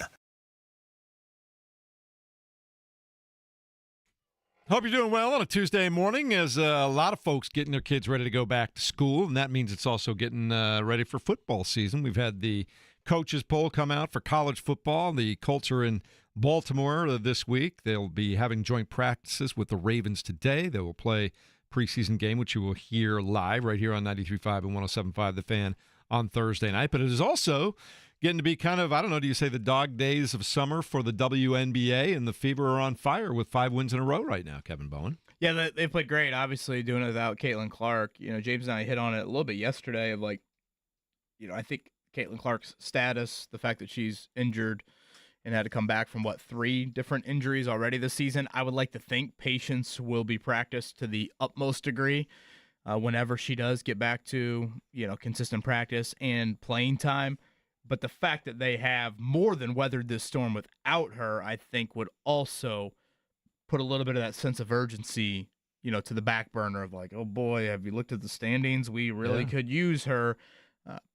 Again, you've put yourself in a much better position than you were returning from the All-Star break. So great work by really a balanced effort. It's not like it's been Kelsey Mitchell having to score, 30 every night. It's been a really good balance for them, and they now find themselves honestly kind of close to the 2-3 seed. Still pretty jumbled, but they're closer to the 2 seed than they are from the 9 seed. How about that? Yeah, and I want to say it's just a game or two away from that 2 seed there. So big one tonight. 2 of the hotter teams in the entire league. I know the Sparks just beat the Lynx the other night, so should be a good one. 10 o'clock tonight if you want to go coffee basketball it up tonight, and I want to say Thursday is also 10 o'clock. Yeah, I'll be watching the second half of that about 5 o'clock in the morning tomorrow morning. That's how that works. I'll watch the first half live, then I'll wake up and watch the second half. That's how that goes for me. Here's what's been going on, though, since the All-Star break. How about this? Kelsey Mitchell is 5th in the league in scoring since the break, at just over 20 points per game. Aaliyah Boston has 6 consecutive double-doubles. Sophie Cunningham shooting 47.4% since moving into the starting lineup back on July 16th. And Natasha Howard, who I think is going to be key tonight. And we'll talk about our keys to the game, brought to you by the Hubler Automotive Group. Check out your next car at drivehubler.com, Indiana's giant automotive group. But I think Natasha Howard and that front court play is going to be huge tonight against Cameron Brink. But she had 21 points, 5 rebounds, 5 assists in the win over the Storm. And she just does whatever the team needs, both sides of the ball. Lexi Hall has been perfect doing her thing. Ari McDonald and Chloe Bibby, I think, have been absolutely fantastic additions. And for the most part, arrows pointing up for the Indiana Fever right now. Well, to me, again, they've won 5 in a row, but if you look at it, Kelsey Mitchell single digits 2 of the last 3, and yet you still have won. If you would have told me, hey, no Caitlin Clark, and then Kelsey Mitchell is not going to have maybe the consistent, potent scoring nights that we are used to from her, that also is a huge step in the right direction for the Fever. So, you got about a month and a week or 2 left in the regular season. So, can Caitlin get back sometime this month and that leave, a 2-week in-game ramp-up period to her being ready for the playoffs? I think maybe that is kind of the goal that you set if you're going to look at it, because no one's going to want to see the Fever opposite them in the bracket when the playoffs roll around. Can you imagine how frustrating it must be to have a shortened season anyway, right? 44-game season that gets packed into just a couple of months, and you don't get to play for large chunks of that. This has got to be incredibly frustrating for a player. I can't even imagine how frustrating that would be. Oh, for sure. Yeah, I think that, definitely. CBSSports.com has their latest WNBA power rankings. They have the Fever 3rd behind the Lynx and the Dream. And they say all of a sudden the Fever cannot lose. Despite Caitlin Clark's continued absence due to a groin injury, they've ripped off 5 wins in a row. They've climbed up to 5th in the standings, just a game and a half, Kevin, to your point, behind the second-place Liberty. Aaliyah Boston's recorded 6 straight double-doubles and is averaging 15 points and 11 rebounds, 4 assists, and almost 2 steals during the winning streak. That's the stat stuffer right there. She's been doing everything. I was thinking about this the other day, and you could probably say this about a lot of things. It amazes me how much better women are than men in one particular area. Now, again, I think women are better than men in a lot of things. I can't believe how good women are at clapping and being rhythm movers. Men can't move. Men can't clap. Where does this come from? I feel like, I don't know, I was maybe at some sort of musical thing, and all of a sudden I look around and I'm like, all the men can't clap and all the women just seem like they're perfectly on beat. Yeah, I am forever told I have I'm no on rhythm. I'm forever told I'm on 1 and 3, and I get a very disdainful look. I mean, I can't do anything. I can't clap. I can't sing. I can't find the right tone. I can't find the right beat, and none of it. And I feel like that's kind of a men's stereotype, is it not? It is for this room. I don't know how Mark is, but I'm right there with you. Like, I can't play hot cross buns on the recorder properly well. My kids. And women just are perfect on it. It seems like my wife just the perfect beat, the perfect tone, the perfect rhythm, and here I am just looking like I don't think you're alone. Starting a lawnmower and I don't think you're alone. At training camp. How do you do over there, Mark? Newborn babies have better coordination than I do. So true. I feel like at Mark's house, he just stands in the back of the room, and it's time for, whatever, music, rhythm. Let Ashley, let the three girls rise to the front, and you just, maybe throw in a clap every now and then. So they tell me what song they want, and I hit play, and then I stand back. We're playing stargazing a lot at our household. How's that going? You want to throw that in there at some point today as a re-entry? Sure. Mm-hmm. Are you going to try and move to it? I might try to hum. I'll probably leave the mic off. off. I think you should try to move to it and see what we can see what you're talking about. I did my movement at training camp, and Mark, I don't know if you ever officially commented. You thought my movement was decent though with the young jock? It was decent, yeah. James helped you out, I think, because at first it was going to be kind of awkward, and then he threw in his 2 cents. I'm like, okay, they got a little rhythmic dance going on. Well, I beg to differ. What? I don't know if I needed James. I'm just told when I try. I'm just told, Dad, don't. Just don't. Yeah, I can see that happening very soon in my life, honestly. I probably should just tell myself, well, right now you're, approaching Dad of the Year status. You don't want to screw that up. Well, I figure I got 48 hours to I'm still a hero for the next 48 hours. You can get that Wi-Fi going. Oh, the second it crashes, you're going to catch hell. Dad of the Year is going to be there. Is James Boyd going to join us today? 9 o'clock. Yeah. See out partying in Baltimore last night? Yeah, I'm sure. He definitely seems like the partying type in Baltimore. We'll ask him. Coming up in a few minutes, we'll talk more Colts. We'll talk the rest of the NFL, too, as we get ready to go for joint practices in Baltimore. Coming up later today, right here on 93.5 and 107.5 The Fan.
You're listening to the Fan Morning Show on Sports Radio 93.5 and 107.5 The Fan. Apparently ask and you shall receive, Kevin Bowen. Yeah, this will be on the top 5 of the Kevin Bowen songs played in 2025. Miles Smith, correct, Mark? Correct, yep. Yeah, I can hear Rosie Bowen belting it right now in the back seat. That's the other thing you'll find out with your kids. You'll look at your Spotify top 20 for the year, and you're like, hey, wait a minute, I've listened to 2 of those. Yeah. What happened here? That's been mine like the last 8 years. Oh, here's the Encanto soundtrack. Here's Wicked. Get a Now lot it's of- the Zombies 3 soundtrack or whatever. Sing they're on. Get a lot of the Wiggles? No Wiggles, thank No you. Wiggles? All right. Oh, that's how that goes. It's the Fan Morning Show with Kevin Bowen, Jeff Rickard. James Boyd is in Baltimore. We'll check in with him. Mark Dykman on the 1s and 2s. Coming up with pretty much your all-request radio today, aren't you? I do take requests. I like that. I will take them. We were talking about, WNBA, NFL, but one quick NBA thing I wanted to get your thoughts on. Spurs starting to go all in with Wemby, right? You see they made a deal with De'Aaron Fox for a 4-year, $229 million max extension yesterday. They're setting themselves up for the next 5-6 years. You buying what they're selling right now? So what do they got? Him and Dylan Harper? And a couple of the guys The that dude they with the hair, drafted, yeah. The Baylor guy, Sohan. Is Victor good? Didn't he miss the last 30 games? I think he's going to be fine. He's going to be healthy coming out next year, I So believe. he's good to go. As far as I know. Was it blood clot? Was that what it was? Yeah. Like in the shoulder? And they just got to get that under control. We've seen that before with some folks, but you don't mess around with blood clots, man. No, not at all. Not internally. You don't do that. So I'm just curious, though, as you start to look ahead, is this another run coming for the San Antonio Spurs? Yeah, I mean, they probably are going to need at some point to turn some of the younger assets into another, veteran-ish guy to go with Wemby. But, I would say the first 2 years of his career have been, have definitely lived up to it. I mean, it's crazily impressive to watch him play and watch him move. And, I don't know, does that body keep up for, I know he's not built like Yao, but, sometimes you see people of that size and stature, there is a thought of, is it just a matter of time before they break down? But boy, it seems like the West has all of it. Like the West has so many of. Are you a believer in Luka with the Lakers moving forward, building everything around him? I don't know. Slimmer Luka is a little scary.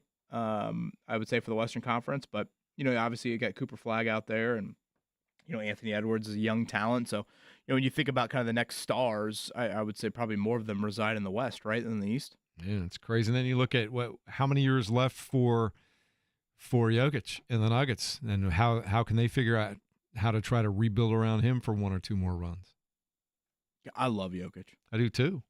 I love how much he loves his horse. The guy's got priorities. I want my children to find somebody that loves them as much as he loves their horse. But that'd be you. Can we get that horse in the Derby? That'd be you and Max and Rosie, wouldn't it? Is that not allowed? By the way, I heard Rick Pitino's got a great horse up and coming for the Derby. I'm like, this is what we need. Pitino versus Baffert for the Derby. You're already looking ahead to next May. I like that. Yes. Uh-huh. I thought you were just looking ahead to Notre Dame starting football coming up here. 3 weeks from Sunday. Here we go. You like that Sunday start, don't you? I do. I like that. I like that Sunday in between. Of Labor Day. Again, college football has done a great job of taking over that weekend. So Ohio State, Texas. Dan says that is the first 1v2 matchup we've gotten. I just don't remember ever having seen that. On opening weekend, to clarify there. Yeah. So Texas, Ohio State, Penn State, Georgia, Notre Dame. That's your top 5. Clemson, Oregon, Bama, LSU, Miami. That's 6 through 10. And Indiana 19, coming off of last year's playoff run.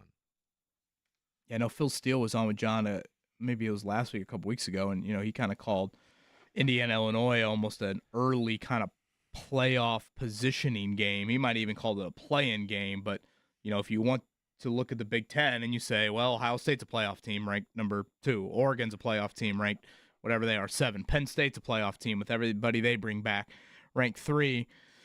Well, does that leave one spot in the Big Ten? So who's 4?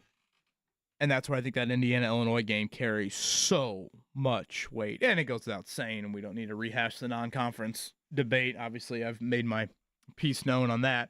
But when you do have the non-conference schedule Indiana has, you can't afford really any of the 50-50 slip-ups in the Big Ten.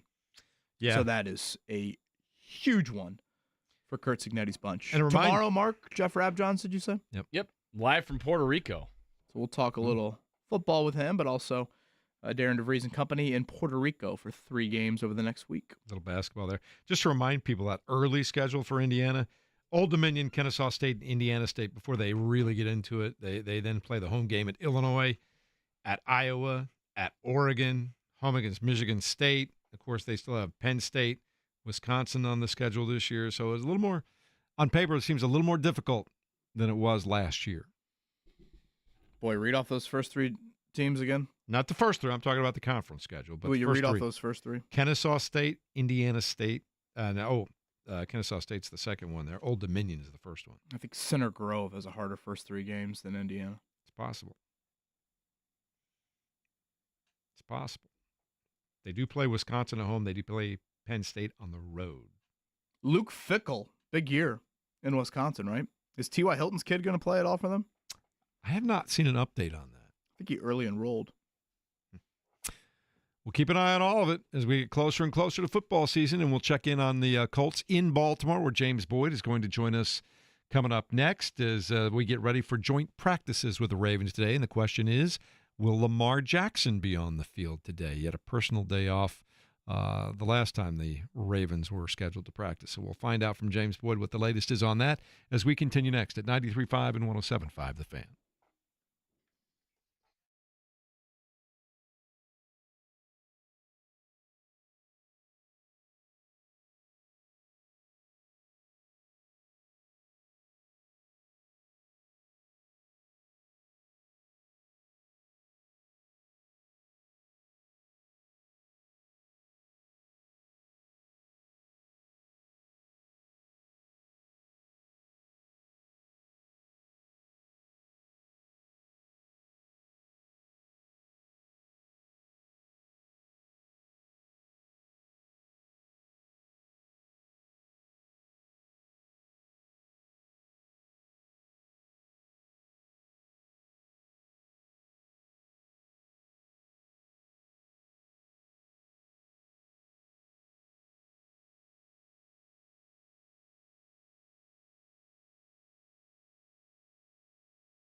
You're listening to the Fan Morning Show on Sports Radio 93.5 and 107.5 The Fan. Now you're raiding my playlist, Mark Dykton.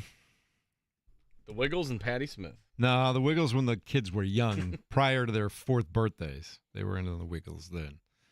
Head, Shoulders, Knees, and Toes was the big song back then. You know that song?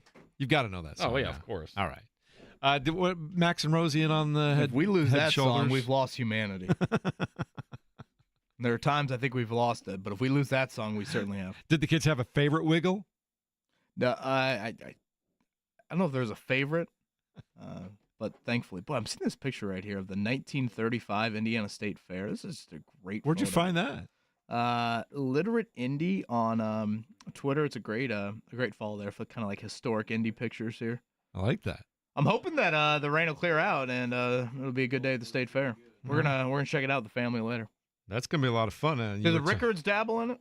When the kids were younger, we haven't been in the last year or two. They don't seem to be as enthused now. I think they want to go with their friends and no parents at this point. Well, now that you're Dad of the Year with the sped up Wi-Fi, I want to stay that way. Though. You might get invited. Says the rain's supposed to stop around 9:30 or so, and then it's going to be a nice day. High in the 80 to 81 range in the afternoon. So I think you're looking at a pretty good day. A little cloudy, but I think you're okay. I love the sound of that. All right. And we'll get a full report on everything that, again, I just want an elephant ear when I go. I don't need all the fancy foods and stuff like that. Just give me an elephant ear. An elephant ear with Butterfinger candy bar smashed on top of it. Okay. I just want some powdered sugar on it. That's all I want. You can do that too. But if you want to live a little, I don't need. Just get wild and crazy. I don't need the wild and crazy. I respect basics. You're a man of tradition. That's what I like. James Boyd joining us from Baltimore. Ready to go there? Go ahead and talk on the to him. Payless Liquors hotline. Did you make your way to the State Fair yet, or are you going to wait till you get back? That'll have to wait till I get back. So what does your big day look like today? I know that 1 o'clock is the joint practice. What was your night in Baltimore last night, and what's your morning been like so far? Last night I grabbed dinner with Nate Atkins from Indy Star, and obviously I had some seafood because I am in Baltimore. They're known for seafood. So I had some nice crab cakes yesterday. Those are pretty good. And I'm at the hotel. It's a lot nicer than I thought it would be, honestly, when I booked it. I just found something that was close and cheap. And, yeah, I feel like I'm living a life that is not mine right now. Is that the Athletic Super 8 hookup right there?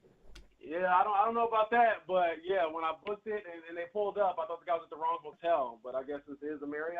And when I walked in, everyone was very, very fancy, and I had on basketball shorts and a hoodie. So yeah. Crab cakes and football. That's what Maryland does, right? James Boyd with us here on the Payless Liquors hotline. 1 o'clock today, Colts and Ravens. James, I'll leave it two directions. You can choose where you want to go. Anything stand out to you about the depth chart and or a non-quarterback item or two that you're looking forward to today? Not really with the depth chart. I don't put too much stock into it. Obviously, everyone's going to freak out over the Anthony Richardson or Daniel Jones label, but I've seen teams do that often throughout quarterback competition. Do you think it's an or right now or no? I think so. Or well, are you asking, like, does he know who he's going to start right now? Right. I mean, like, do you, like, you know, oftentimes I've said this about college football. Jeff and I were talking about earlier. You put or on there just to make sure the other quarterback doesn't transfer. Like, in pro sports, do you literally think this is or meaning 50-50? Like, do you literally think right now in Shane Steichen's eyes it is 50-50?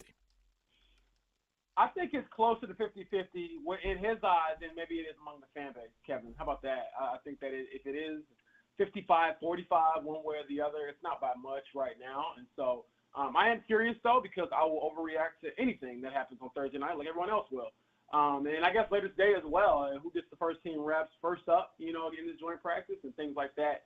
And as far as the rest of, you know, things I'm looking at, Kevin, I really want to see, you know, one, what this defense looks like today against obviously a very high-powered offense and a guy like Lamar Jackson, who's, you know, I think one of the best quarterbacks in the game, if not, you know, future Hall of Famer.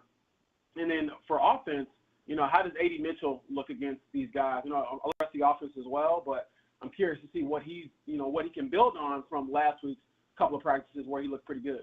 One thing I'll point out depth chart-wise, James, that, you know, locally I think it matters a little bit more, but it's also something you and I discussed briefly yesterday. I think I said to you, I don't think Jalen Carlisle is written in Sharpie anymore on the depth chart.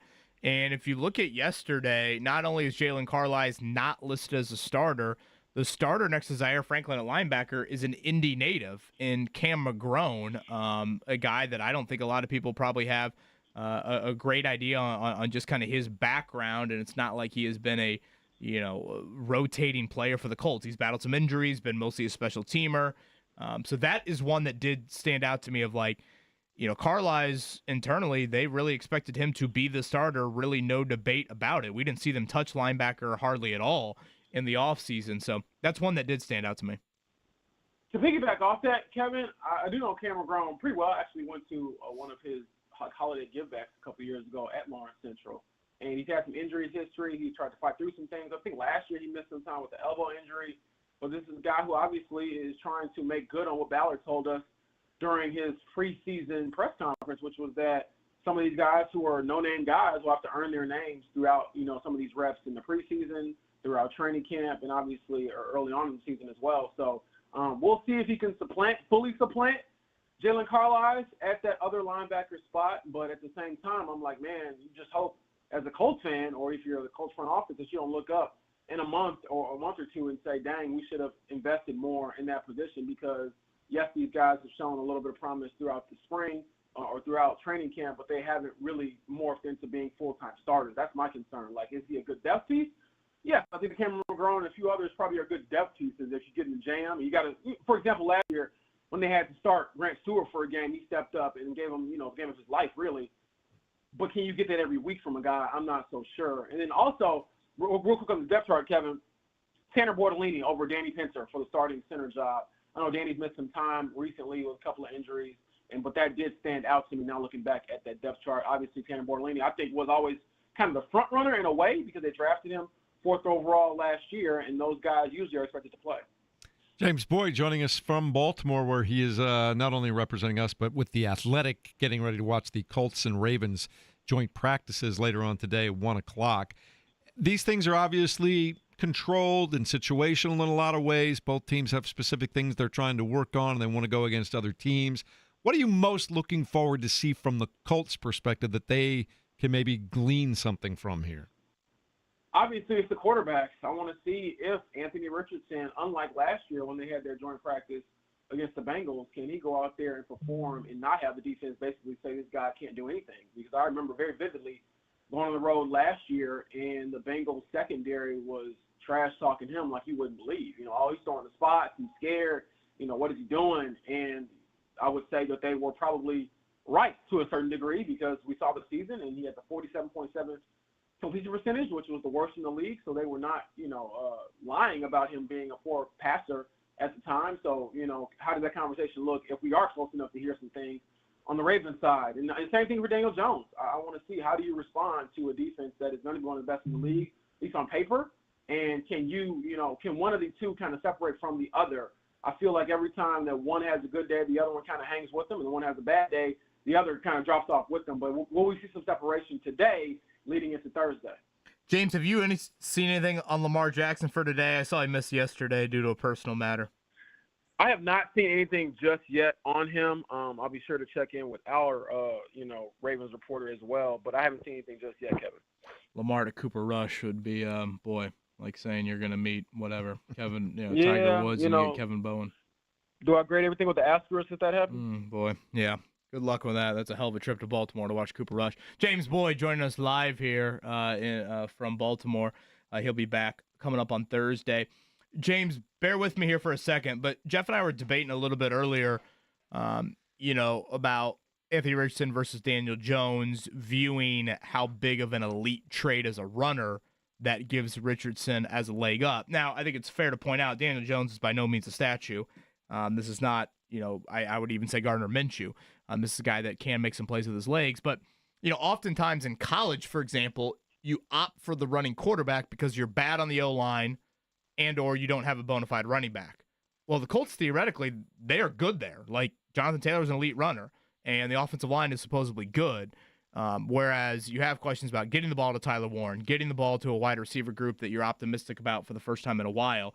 Do you think any of that plays into Shane Steichen's mind of like, again, we don't necessarily need the elite quarterback runner. Yes, it's advantageous, but we have the lead running back that's a top 5 guy in the league. We have an offensive line that we really like. We need someone to get it to the pass catchers. Do you think any of that is on Shane's mind when deciding between these two? It has to be, in my opinion, because yes, Anthony Richardson changes the math, and I do think that we kind of take it for granted, what it looks like when he's in there and he has somebody next to him like Jonathan Taylor, and with his legs and the ability to kind of have to guess in the defense, he's going to create running lanes for you. However, at some point in the NFL, not rocket science, you got to throw the ball down the field. You got to be able to move the chains through the air, and he hasn't shown a consistent ability to do that. And if Daniel Jones can get you the ball to your guys and kind of give them some room to work with, perhaps that's more enticing for Shane Steichen. Perhaps that's more, persuading for him, because in his mind, he has to be thinking, well, I've seen the Anthony Richardson experiment, for the last 2 years, and obviously the injuries played a part in all of that, but he's never really shown he can get the ball to the right guys at a very high level consistently. And if he did show that, I would say it was probably dating back to his his rookie year. And I believe he was at maybe a 59% completion percentage. That was only a 4-game sample size. So, and that's why I think today is such a big step forward for Anthony, potentially, when it comes to that conversation, because you need to be able to show guys, I'm not just this one-trick pony where if I chuck it deep and someone catches it, I can throw it farther than anybody else. Perhaps I can show some finesse and some touch as well to make life easier, on this offense, and really just keep the chains moving, because there were just too many drives last year where they could not score. And I believe, Kevin, you might track this every year for the Colts, but they could never really score after the first drive. And a lot of that had to do with the inability to pass the ball, down the field. What's on the agenda tonight? Nate Atkins getting into some things? Yeah, I think we'll try to grab dinner with the crew. Obviously, I think I'm the only one, not drinking, so I don't have to worry about being, hungover or anything like that for the rest of the time here. But everyone else is, I'm sure, going to have a good time, and obviously they're not going to go too crazy. But, yeah, I think we're going to try to meet up unofficially as a staff. I know Jake Arthur is out here for Locked On Colts and Colts SI, and then Stephen Holder is here as well from ESPN. So maybe we'll get a little unofficial Colts beat dinner together, which would be nice. All right, James Boyd joining us from Baltimore on the Payless Liquors hotline. You wrote a terrific piece this week about undrafted free agents. I know the Colts had a long streak of undrafted free agents making the team for a while there. There are 2 guys making a run at it so far this year, Devontae Davis and Tyler Kamon, you had talked about. Either one of those guys have a shot? I think Tyler, I believe it's Kamen. I have to correct myself if it's not, but I believe Tyler has a better chance than Devontae to make the team. He flashed, I believe, throughout some of the team periods. Even Kevin has kind of seen some of the stuff he's done with Riley Leonard in that third-string unit. Number 43. I always think he's a tight end when he catches the ball.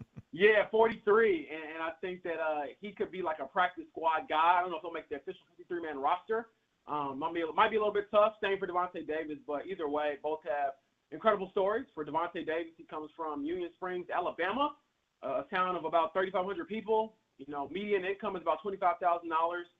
And the way he put it, people from Union Springs never really leave Union Springs. And so for him to be, going off to college at Jackson State, played for Deion Sanders, played at Florida Atlantic, and now has a chance to, play in the NFL or try to, get there, it's a huge thing for a city. He actually got the keys to the city back in May. And he told me he's also playing for his late brother that passed away actually right before his pro day. So he's got a lot on his plate, a lot to be grateful for in this position, and a lot of perspective on life coming from where he's come from. And then Tyler Kamen is someone who's just dominated at the D2 level, played at Emporia State in Kansas, and put up like Jerry Rice numbers, seriously. I mean, he's got the records for, most catches, touchdowns, receiving yards, et cetera, in that school's history. And he's trying to become the first Emporia State, wide receiver in the NFL. And so he talked to me about, just the journey. And this is a guy who went up against Dallas Flowers, actually, familiar face for Colts fans, in college as a freshman, and had a big game. And that was when one of his coaches thought he would, have a chance, an outside chance to possibly get to the NFL.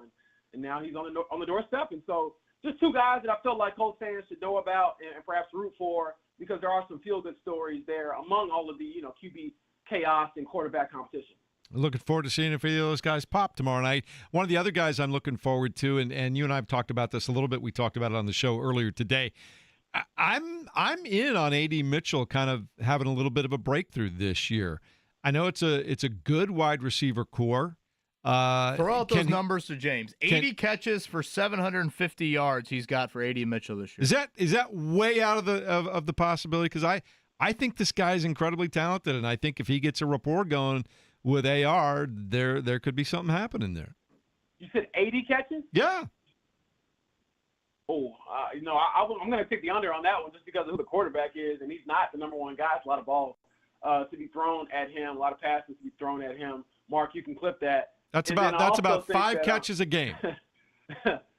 Yeah, I don't think he's getting 5 catches a game. That's a lot. He would be a number one receiver. That's what I'm saying.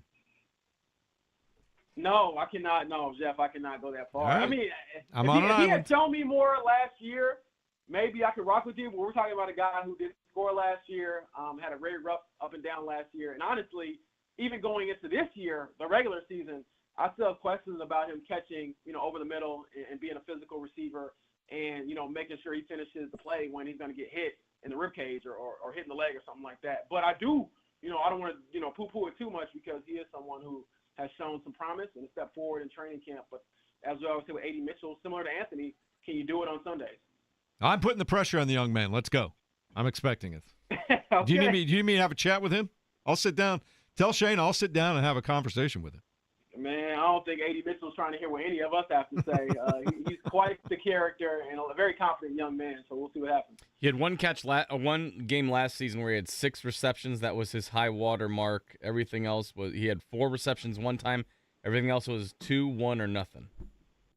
Mark, the thing that stands out to me is catching the ball at the New York Jets, and he had a chance to score, and he cut back and got tackled at the 1-yard line. And so, that image is kind of fried into my brain. Obviously, the double pass is too. So he's gonna have to show me a lot more before I, hand him the keys and say he's going for, 700+ yards and 80+ catches. That would be, and also that would be a lot of catches for a very small amount of yards. So if he's catching 80 passes, he better be, clearing 1,000 yards. Let's go. I said, we'll see. I'd like it. I'm in on it. I'm in on 80 emerging, especially in the second half of the season. I'm in there. I'm in it. Hey, if he gets to, let's just say if he has, 35 catches for 500 yards, it's probably a good year for him and a couple touchdowns. All right. Well, I think it'll be more than that. We'll see. He was targeted 55 times last year.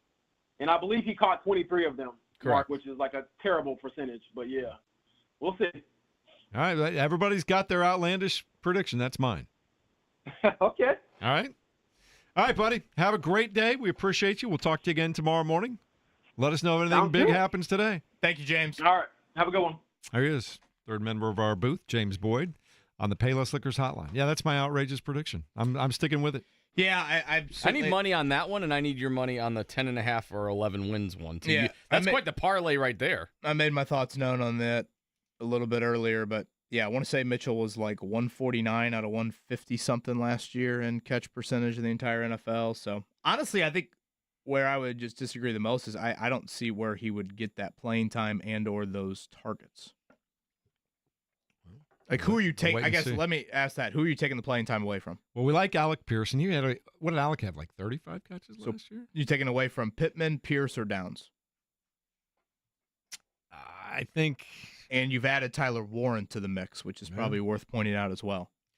I think he'll be right there in the mix. I think he probably. Yeah, I think right he'll there in the mix and 80 catches are two different statements. No, I'm telling you, I think he'll keep Josh Downs off the field more often than not. I think you can't keep Alec Pierce or I just don't see MPJ a slot off. wide out of A.D. Mitchell. I see a slot wide out of Josh Downs. Yeah, I'm just telling you. I don't often see. Let me say this the best way. I want to make sure I say this correctly. I think he's got a physical skill set that the rest of those guys do not have. And if the light comes on, I think that there are big things ahead for him. Let's put it that way. Yeah, I don't disagree with that general thought, but going from where he was in year one to all of a sudden 80 catches and 750 yards in year two just seems like I could see him becoming the go-to guy if Richardson gets his confidence up and back. I really might be surprised if guy. Anybody catches 80 ball. I mean, I think we're forgetting like Tyler Warren's on the football team. I mean, that's a lot of catches. Again, Josh Downs led the team with 72 last year. Yeah. Nobody really stood up and made themselves separate from the pack last year either. No, that's the thing. So, yeah, if you're getting 80 catches, you're already... And some of that was dependent on the quarterback who was going to be the quarterback week to week, right? Yeah, and I guess that's a debate you have. Has the quarterback position improved for the Colts? I think Anthony Richardson is going to play much better this year. I think he's a lot more focused from what I can tell from the outside looking in. I'm not there every day. He appears to be a lot more focused. I think he's, for lack of a better term, he's had weird injuries. Does that make him injury prone? I guess we'll find out by the end of this year. He's still a young guy. He's had a full couple of years to bake in on what Shane Steichen wants and what he's trying to do. It's got to be better this year. It's got to be. And I think he's going to be better, and I think that puts receivers in a much better spot to do some things. And I think having a great running game takes some pressure off that. Yeah, I probably will, if I'm going to bet on a big catch guy of anybody of those names we just mentioned, I think they're going to try to get the ball to Tyler Warren a lot, just in different ways. I think if anybody's been out there at Grand Park, you have seen Tyler Warren utilized in a variety of ways. And how many total catches the Colts have last year, Mark? Do you have that in front of you? Total catches? Yeah, total receptions. Total receptions last year was 289 out of 492 for 3,599 yards. Yeah. Well, for anybody to get any kind of numbers, they're going to have to be well over 300, which is what most teams are doing.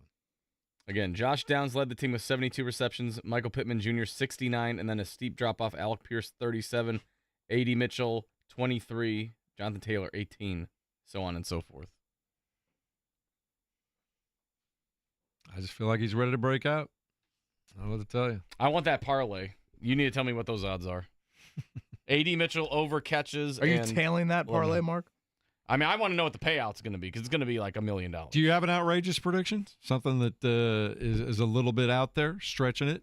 But if I had to say happen? 80 catches, if you said, hey, somebody's going to catch 80, I would probably opt for Tyler Warren more than I would opt for A.D. Mitchell. As a rookie, you think we're coming right out of the gate? I think he's got a better chance than A.D. Mitchell. Wow. When I asked you where's A.D. Mitchell taking playing time from, I didn't really hear where he's taking playing time. You said Josh Downs. He's not a slot wideout. No, you're right. I'm just looking at the overall talent. I just think he's going to be on the field. He's a talented guy, certainly, but you've got to earn the coaching staff's trust. And I think they trust Michael Pittman Jr. They trust Alec Pierce. Blocking also factors into it. Josh Downs, they feel like, is a very high-level slot wideout. Again, Tyler Warren, I think, has already earned more trust there. So I don't know where those opportunities come from. I hear everything you're saying.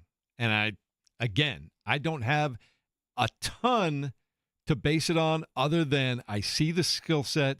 I like receivers in their second season. I think he's got a better skill set physically than anybody else on that team. And I just think if there's one guy that a guy like Anthony Richardson can build a connection with on that outside, it feels like AD is a guy that moving forward they could be a duo. That's how I feel. Should we check it down? Yeah. I was waiting for you to. I wasn't quite sure where you were going to go. Well, I didn't know if we were going to continue it or if we could finally talk about the Cincinnati I thought Reds. you were just giving me the silent treatment, like, I can't believe you're saying this. Well, yeah, that is true. All right, let's check it The down. Morning Checkdown on 93.5 and 107.5 The Fan. Go Play out the on a audio. limb. Go out on a limb, KB. Go out on a limb on something. You call me Kevy again? KB, I was trying to say KB, and it kind of came in Mark between. Dykton, play the audio. In between Kevin and KB. Play the audio. Play what Come on audio? now. I'm not playing that after we just had that A.D. Mitchell discussion. Play No the way. audio. Besides, the way you dismissed me, Kevy, is probably where I'm going at this point in time. We should have some outlandish Colts thoughts. I don't know if they can top Jeff's right now, but Well, you make it sound like I predicted a Super Bowl win or something. Well, you have them at 11.5 wins, and A.D. Mitchell's hauling in 80 balls. The wins, when you quote me, get higher and higher every time. You said 10.5 or 11. You just said 11.5. Oh, you might be at. Well, you had and what was the Texans were winning 15. 10-7 is not outrageous, is it? People are asking if Jeff's on drugs with that thought. Yes. I pass them this way if you have them. Don't do wish. drugs, kids. It's the one thing I don't do is drugs. Or drink, for that matter. That's the one thing I don't. We have Indianapolis Colts on the field, 1 o'clock today, joint practices. What's to say A.D. Mitchell doesn't have 80 catches today? It's like dicks on steroids. James, get out of here. What are you talking about? Kevin, what are you looking forward to seeing today? Well, the competition's real and legit, and again, we'll see about Lamar Jackson's status. He did not practice yesterday due to a personal matter, but hopefully he'll be out there for his own sake and for the competition for the Colts. So it's a great test. I mean, Baltimore is one of the more complete teams out there in the entire league. So this should be a really quality day for the Colts. And again, Baltimore's different than Indy. Like, I don't see Baltimore running their first teamers out there a whole lot Thursday night. So this is a big evaluation point, I think, for the Colts. So looking forward to today and hearing about it. I'm going to get you a new T-shirt. Instead of a 30 for 30, as you say, 80 for 80. Well, he's number 10, right? No, I'm just talking about AD for 80. Oh. See? I thought you said works. 80 for 8. Got it. I didn't totally follow that. That's all right. Anyway, we'll let you know all day long how things are going out joint practices in Baltimore. Meanwhile, the Indiana Fever play late tonight, 10 p.m. start. They've won 5 in a row, looking for 6 against Cameron Brink and the Los Angeles Sparks. Fan pregame show with Eddie Garrison begins at 9:45. Fever on fire. Can you say the Fever on fire right now? I think that makes a lot of sense. Yeah, honestly, both these teams. But yeah, the Fever played great without Caitlin Clark, defensively better. And, we talked about it a little bit earlier in the show. The fact that they've won 2 of their last 3 and Kelsey Mitchell's had single digits in 2 of those last 3. That also stands out to me. So they have positioned themselves really, really nicely, have more than kept their heads above water without their star. So yeah, 10 o'clock tonight, 10 o'clock Phoenix on Thursday, and they will wrap up their longest road trip of the year. All right, get ready for your late night coffee, Mark Dykton, so you can stay up and watch those games. I will. All right. Meanwhile, we've got IndyCar back in action on Sunday. They will be in Portland after a little bit of time off, and that will be heard beginning, I believe, 2:30 on Sunday afternoon right here on 93.5 and 107.5 The Fan. The first coaches poll for college football is out. Indiana is number 19. Your top 5, Kevin Bowen: Texas and Arch Manning, number 1. Ohio State, 2. Penn State, 3. Georgia, 4. And then some other team, 5 right now. Come on.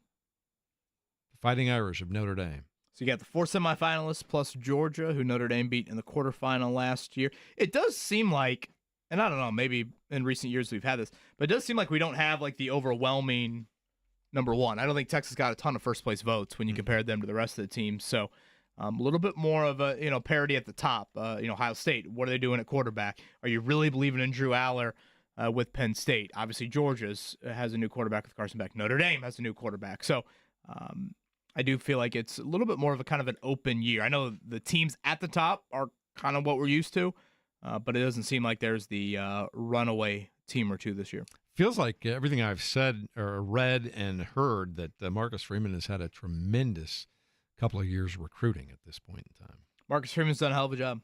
I love him. All right. Not as much as I love Maddie and my family, but it's close. As much as coaches like the SEC, 9 of the 25 teams from the SEC. Owen did our Big Ten check. Owen, we got, 6 out of the Big Ten? So 6 Big Ten teams, 9 SEC teams in the top 25? If Big Ten Conference has their way, all 6 of those would just get an automatic bid to the playoff, right? It didn't. We'd be good to go. Tony Petitti at one point said 8-4 should get in. I'm like, wait a minute here. Come on now. 8-4? Just be handing out ribbons like we're at the State Fair. All right, Major League Baseball. The Reds will try and improve their win over the Cubs yesterday. Those 2 teams will play at 8:05 tonight. I think Mark's kind of hot. I know. That's very nice of you, Kevin. That was nice of you to say. Thank you. You just try to control the narrative in your own little special way back there, don't you? Mark. Well, he said play the audio. I assumed he meant that one. Mm-hmm. Right? No? Unbelievable, Mark. Again, the Mondos, I need them. Yeah. And I need them by Thursday. Cardinals will play at the Dodgers late tonight, and if you want to watch baseball here in town, probably a pretty good evening for it. Go to Victory Field, watch the Indians and the Omaha Storm Chasers. That one starts at 6:35. Coming up in a moment, you want to listen to some of the things Matt Painter had to say recently? Yeah, I'll throw in 2 as well. No expansion of the NCAA tournament. I know it's been a hot-button topic here. Will the tournament expand from 68? Announced yesterday by Dan Gavitt. Not going to 72, not going to 76 for this upcoming year.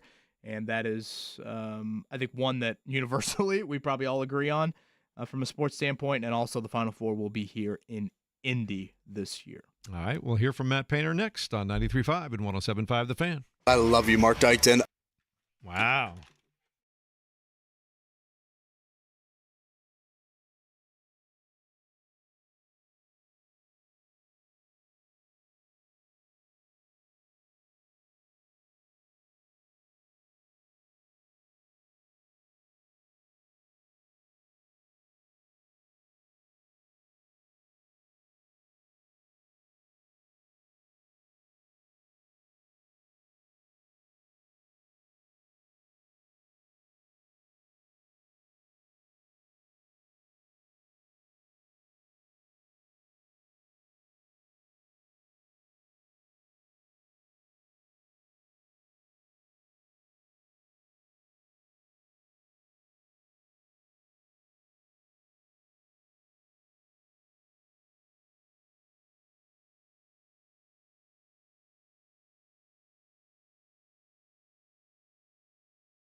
You're listening to the Fan Morning Show on 93.5 and 107.5 The Fan.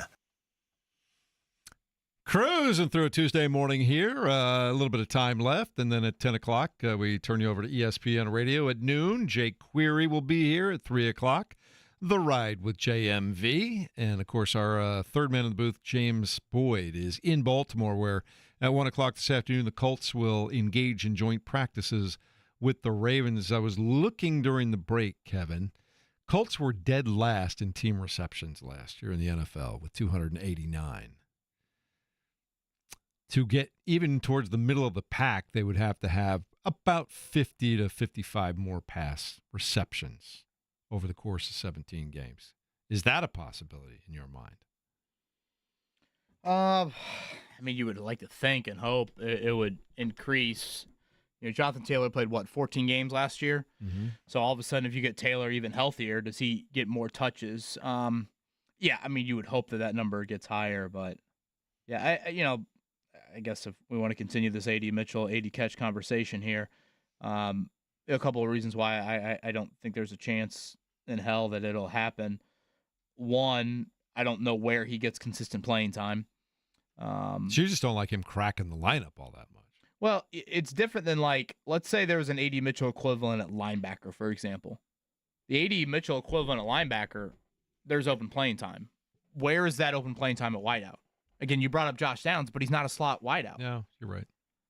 Now, I also think you have to factor in Tyler Warren's arrival, too. I think Tyler Warren is going to be a frequent catch guy. What would your over-under on receptions for him be as a rookie? I want Mark. Tight end Didn't we look spot. this up? I want to say Vegas had it 55-ish. I was going to say about Let me see if I 50. can find it. If you were going to play the game, Warren or Mitchell, who are one of the two has a huge year from a catch standpoint, I'd probably side with Warren, especially if there is a Downs injury. I could see them utilizing him a little bit more in a slot. I know it's not the body type, but you kind of view tight ends in a little bit of that light. So 50 and a half. 50 and a half. Yeah, I just think the Colts will have balance to their wide receiver core. I don't think you're Which going is to not have... bad. That's not a bad thing, by the way. No, I mean, obviously you would sleep a little better at night if you had some absolute alpha out there, a wideout. If you want some context real quick, their projections for Michael Pittman Jr., 74.5, Josh Downs 65.5. They don't have A.D. Mitchell listed. Yeah. And again, I wanted to get some conversation going, but I truly believe that this is going to be a breakout season of sorts for A.D. Mitchell. 80 catches, that's probably on the high side, but I went with that, and I'll stick with that. I just think he's primed to be a breakout guy. Yeah, if you want to get away from the Mitchell 80 catch sort of prediction and just talk about him individually in year two, I would agree with the general sentiment that A.D. Mitchell's year two growth, whatever that looks like, good or bad, is a huge, huge domino to the futures of Michael Pittman Jr. and Alec Pierce. Mm-hmm. That, to me, is no debate. Again, I think the 80 catch number is ludicrous, but the whole A.D. Mitchell, where is the arrow pointing when we get to January 2026, could be the deciding factor in, are you re-signing Alec Pierce? Are you giving Michael Pittman Jr. a third contract? So that's where it definitely comes into play. And that's where I do think, Mitchell's second season is, huge for this team. He's a world of a talent, and, we played the audio yesterday. The man's got, swagger absolutely oozing off of him when it's time to speak as well. And he can get open. But, finishing plays and earning trust of the quarterbacks was a huge, huge issue in year one. And, this training camp has been kind of almost the perfect Mitchell thing. It's almost like when Jeff was in France, Mitchell was terrible. Jeff gets back, and he looks great. So maybe he just needs We had Jeff's a little conversation. stateside. Get that Paris chocolate. Had a little conversation. Just to give you an idea of Visited your wife. truly how ludicrous the statement is, in your words. Guys that were in that area last year, Terry McLaurin, 82, Tyreek Hill, 81, Cortland Sutton, 81, Puka Nacua, 79, Devon Achane had 78, and George Kittle had 78. So yes, it's a tall ask, but I'm just making the point, overemphasizing it, and I'll go with it. I'll stick with it because I said it. But I think A.D. Mitchell's a huge breakout contender this year. Yeah. I mean, those names speak for themselves. Did A.D. Mitchell even have 80 catches in college? It's a good question. I mean, because again, that was the question at Texas was, yes, you have these flashes and these huge moments, these national title, these college football playoff games, but it was the consistency with them. So I know this has probably turned into you are on the A.D. Mitchell island and I am not. I think A.D. Mitchell is a wonderful talent, and I do think he has a future in the NFL. Let me be very clear. I just think 80 catches is ludicrous to expect that. But if the arrow is pointing up on A.D. Mitchell at the end of the season, then I think if you're the Colts, you have to say it's either or on Alec Pierce and Michael Pittman Jr. And we had Rick Venturi on that first day you came back, and that question I threw to Coach, and Coach probably was a little bit more Pierce than Pittman on that answer. So again, these are questions probably a little bit more for January, but I am looking forward to watching Mitchell Thursday night. In games, that is the thing with him. He was one of the least reliable wideouts in the entire NFL last year. If you watch practice, you would find that hard to believe because he does make plays. So in games, is your timing there? That's the question. He just needs that light to click on. Yeah. All right, coming up in a minute, we will hear from Matt Painter, do that, but I also have some live ground passes to give away. Do you think IU fans will take the Matt Painter answer as a compliment? No, because they'll not take anything as a compliment, will they? Oh, I think it was a compliment. No, Owen's over there he's shaking his head. No? I believe whether it's good, bad, or otherwise, most Indiana fans are like, keep my name out your mouth. That's probably how it is. Even though it was clearly meant in a complimentary way. We'll talk about that now. Mark said field passes for the Live Golf Tournament coming up in a week and a half. What do we have? Yeah, you said it right there. Field passes. How many? Or ground passes, whatever. I was going to say ground passes. Field passes sounds like you're carrying Bryson's bag. Well, you might have to. That's already Kevin's job. Kevin's already volunteered. How many of those grounds passes are we giving away? Pair of them. Pair of them right now, 239-1070. You like golf, you like live, you like Chatham Hills, go check it out right here, 93.5, 107.5 The Fan.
You're listening to the Fan Morning Show on Sports Radio 93.5 and 107.5 The Fan.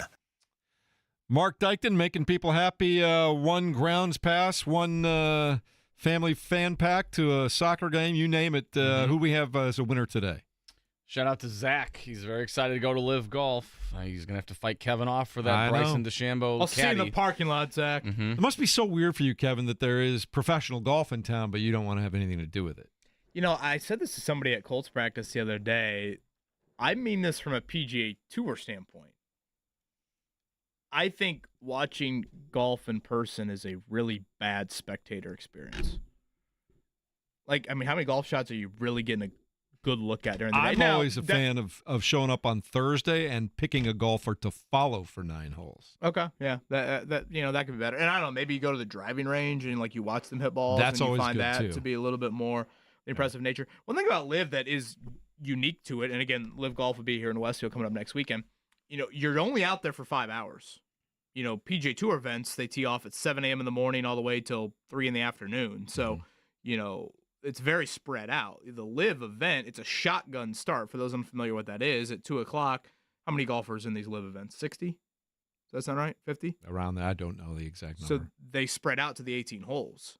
So in one way, you're only there for that afternoon period, the 4 or 5 hours, and you do have a golfer on every hole. But it's not like you're getting there at 8 a.m. and you can kind of beat the rush or however you look at it. So, again, it's unique. The competition is not my cup of tea at all. I've obviously made that clear. But, yeah, even if the PGA Tour was here, I don't know if I'd be like – still some incredibly talented folks if you're into that. Trust me. Yeah, I mean, it's – yeah, and maybe that is – I don't know. I just think golf is a hard – now, I went to the Ryder Cup one year. That is a very condensed version. I mean, that's only like 12 versus 12, so viewing that was hard. Top players on every hole, too. But there's only 24 golfers on the whole course. Real quickly, I want to talk a little bit more about Matt Painter as we get ready for football season. Obviously, basketball season is never far from the minds of folks who are a fan of any program in this state. And you were talking about something you heard from Matt Painter recently. Yeah, this was on the Eye on College Basketball podcast. They go through some offseason teams. Matt Painter joined Gary Parrish, and Gary brought up Matt Painter entertaining the Missouri job. And at this point, gosh, it seems like a decade ago. I don't know, maybe even longer. And you know, Matt answered that, I thought, very candidly, and he slid in some comments about part of the appeal to stay in West Lafayette was because of the team in Bloomington. And I love that kid that's like, Coach, man, I've never been in the tournament. You guys have been 10 straight years. I want to go to the tournament. Like, I'm like, cool. I think we can get there. You know, I think we can get there. So those things about like when Missouri kept calling, like that was actually good for me. One of the things that jumped out to me, and it was personal and a hair selfish, but it was accurate, is just the fact that, man, I could never walk back into Indiana and Assembly Hall as Purdue's coach and beat him. Like that feeling, I think anybody, like I think North Carolina would feel that way about Duke. Duke would feel that way about North Carolina. Louisville would feel that way about Kentucky. You know, we could go on and on, right? Anytime you have that kind of special rivalry that we have, like I'm like, man, I won't be a part of that anymore. Like that'll be over with. I'm like, boy, I don't want that. Like I want that because Indiana's made us better. Bobby Knight made us better. There's just no way around that. A lot of times people don't understand. Tom Izzo's made us better. Bo Ryan's, like the great ones make you better. And sometimes you get lost in that in the fight, and you jump over the fight and you're not looking at things and the way you should. So you can get your program better. But that's what great competition is. It's what a great league is. Thoughts? I thought it was a great answer. You know, I think it's what makes college athletics unique. I think it's what makes Indiana Purdue unique. And I do think, in a way, right now, you look at it from the flip side. Okay, Bobby Knight made Gene Katie and Purdue better. I know it's only been 1 year, but I think probably what Kurt Cignetti and Indiana did last year, sent a wake-up call, up 37, up 65, to, you know, Mike Babinski and Barry Odom and Ryan Walters and all that. Yeah. So, I mean, I always enjoy hearing Matt talk, and, you know, he's on with JMV, obviously, and I really enjoy those combos. So, I don't know, maybe some IU fans will take it like as a dig. You know, weirdly, it's not like with this incredible run that Purdue has, he hasn't maybe had IU's number as much as you would think. Mike Woodson actually had a halfway decent record against Matt Painter. But, yeah, that's what, you circle some things on the calendar, and that's what makes, I think, college sports. And, some of this gets into why I'm such a believer in these non-conference schedules for college football teams. How do you separate yourself from pro sports? You have atmospheres and environments like Mackey when Indiana's in town, like Bloomington when Purdue's in town, like Indiana was when Kentucky came in December of 2012 and everything happened, or 2011, I should say. And again, some of these non-conference games, Ohio State, Texas, we're going to get week 1. Notre Dame at Miami. That's how do you separate yourself from pro sports? That's how you do it, is you create these unbelievable atmospheres and environments, and rivalry naturally produces that. So I enjoy that answer from Matt Painter. Yeah, it's the on-campus experience. And, he was talking about all different kinds of rivalries there. Duke, North Carolina, when the kids sit out there in tents for 3 or 4 days to get their allotment and make sure that they get their allotment of student tickets because it's a smaller venue. The on-campus experience, and everyone has their own unique thing going on. That's what separates college sports from the NFL or the NBA. 1 o'clock today, Colts and Ravens, so we will keep you posted on that and have some updates. James Boyd hopefully join us coming up tomorrow. He'll be back on Thursday, correct? That's the plan. Our Thursday, he's going to be getting ready for the game over there, right? I don't think he's staying for the game. Didn't he say that? Yeah. All right. So he probably chose to take his hotel stays for the practices rather than the game. He wants to golf, he says. Well, you could also watch the game on TV when he gets back, too. All right, Jake comes your way at noon today. We've got JMV from 3 to 6. We'll be back here tomorrow morning, bright and early, 7 o'clock, as we team again. We invite Mark Dykton back again tomorrow morning here at 93.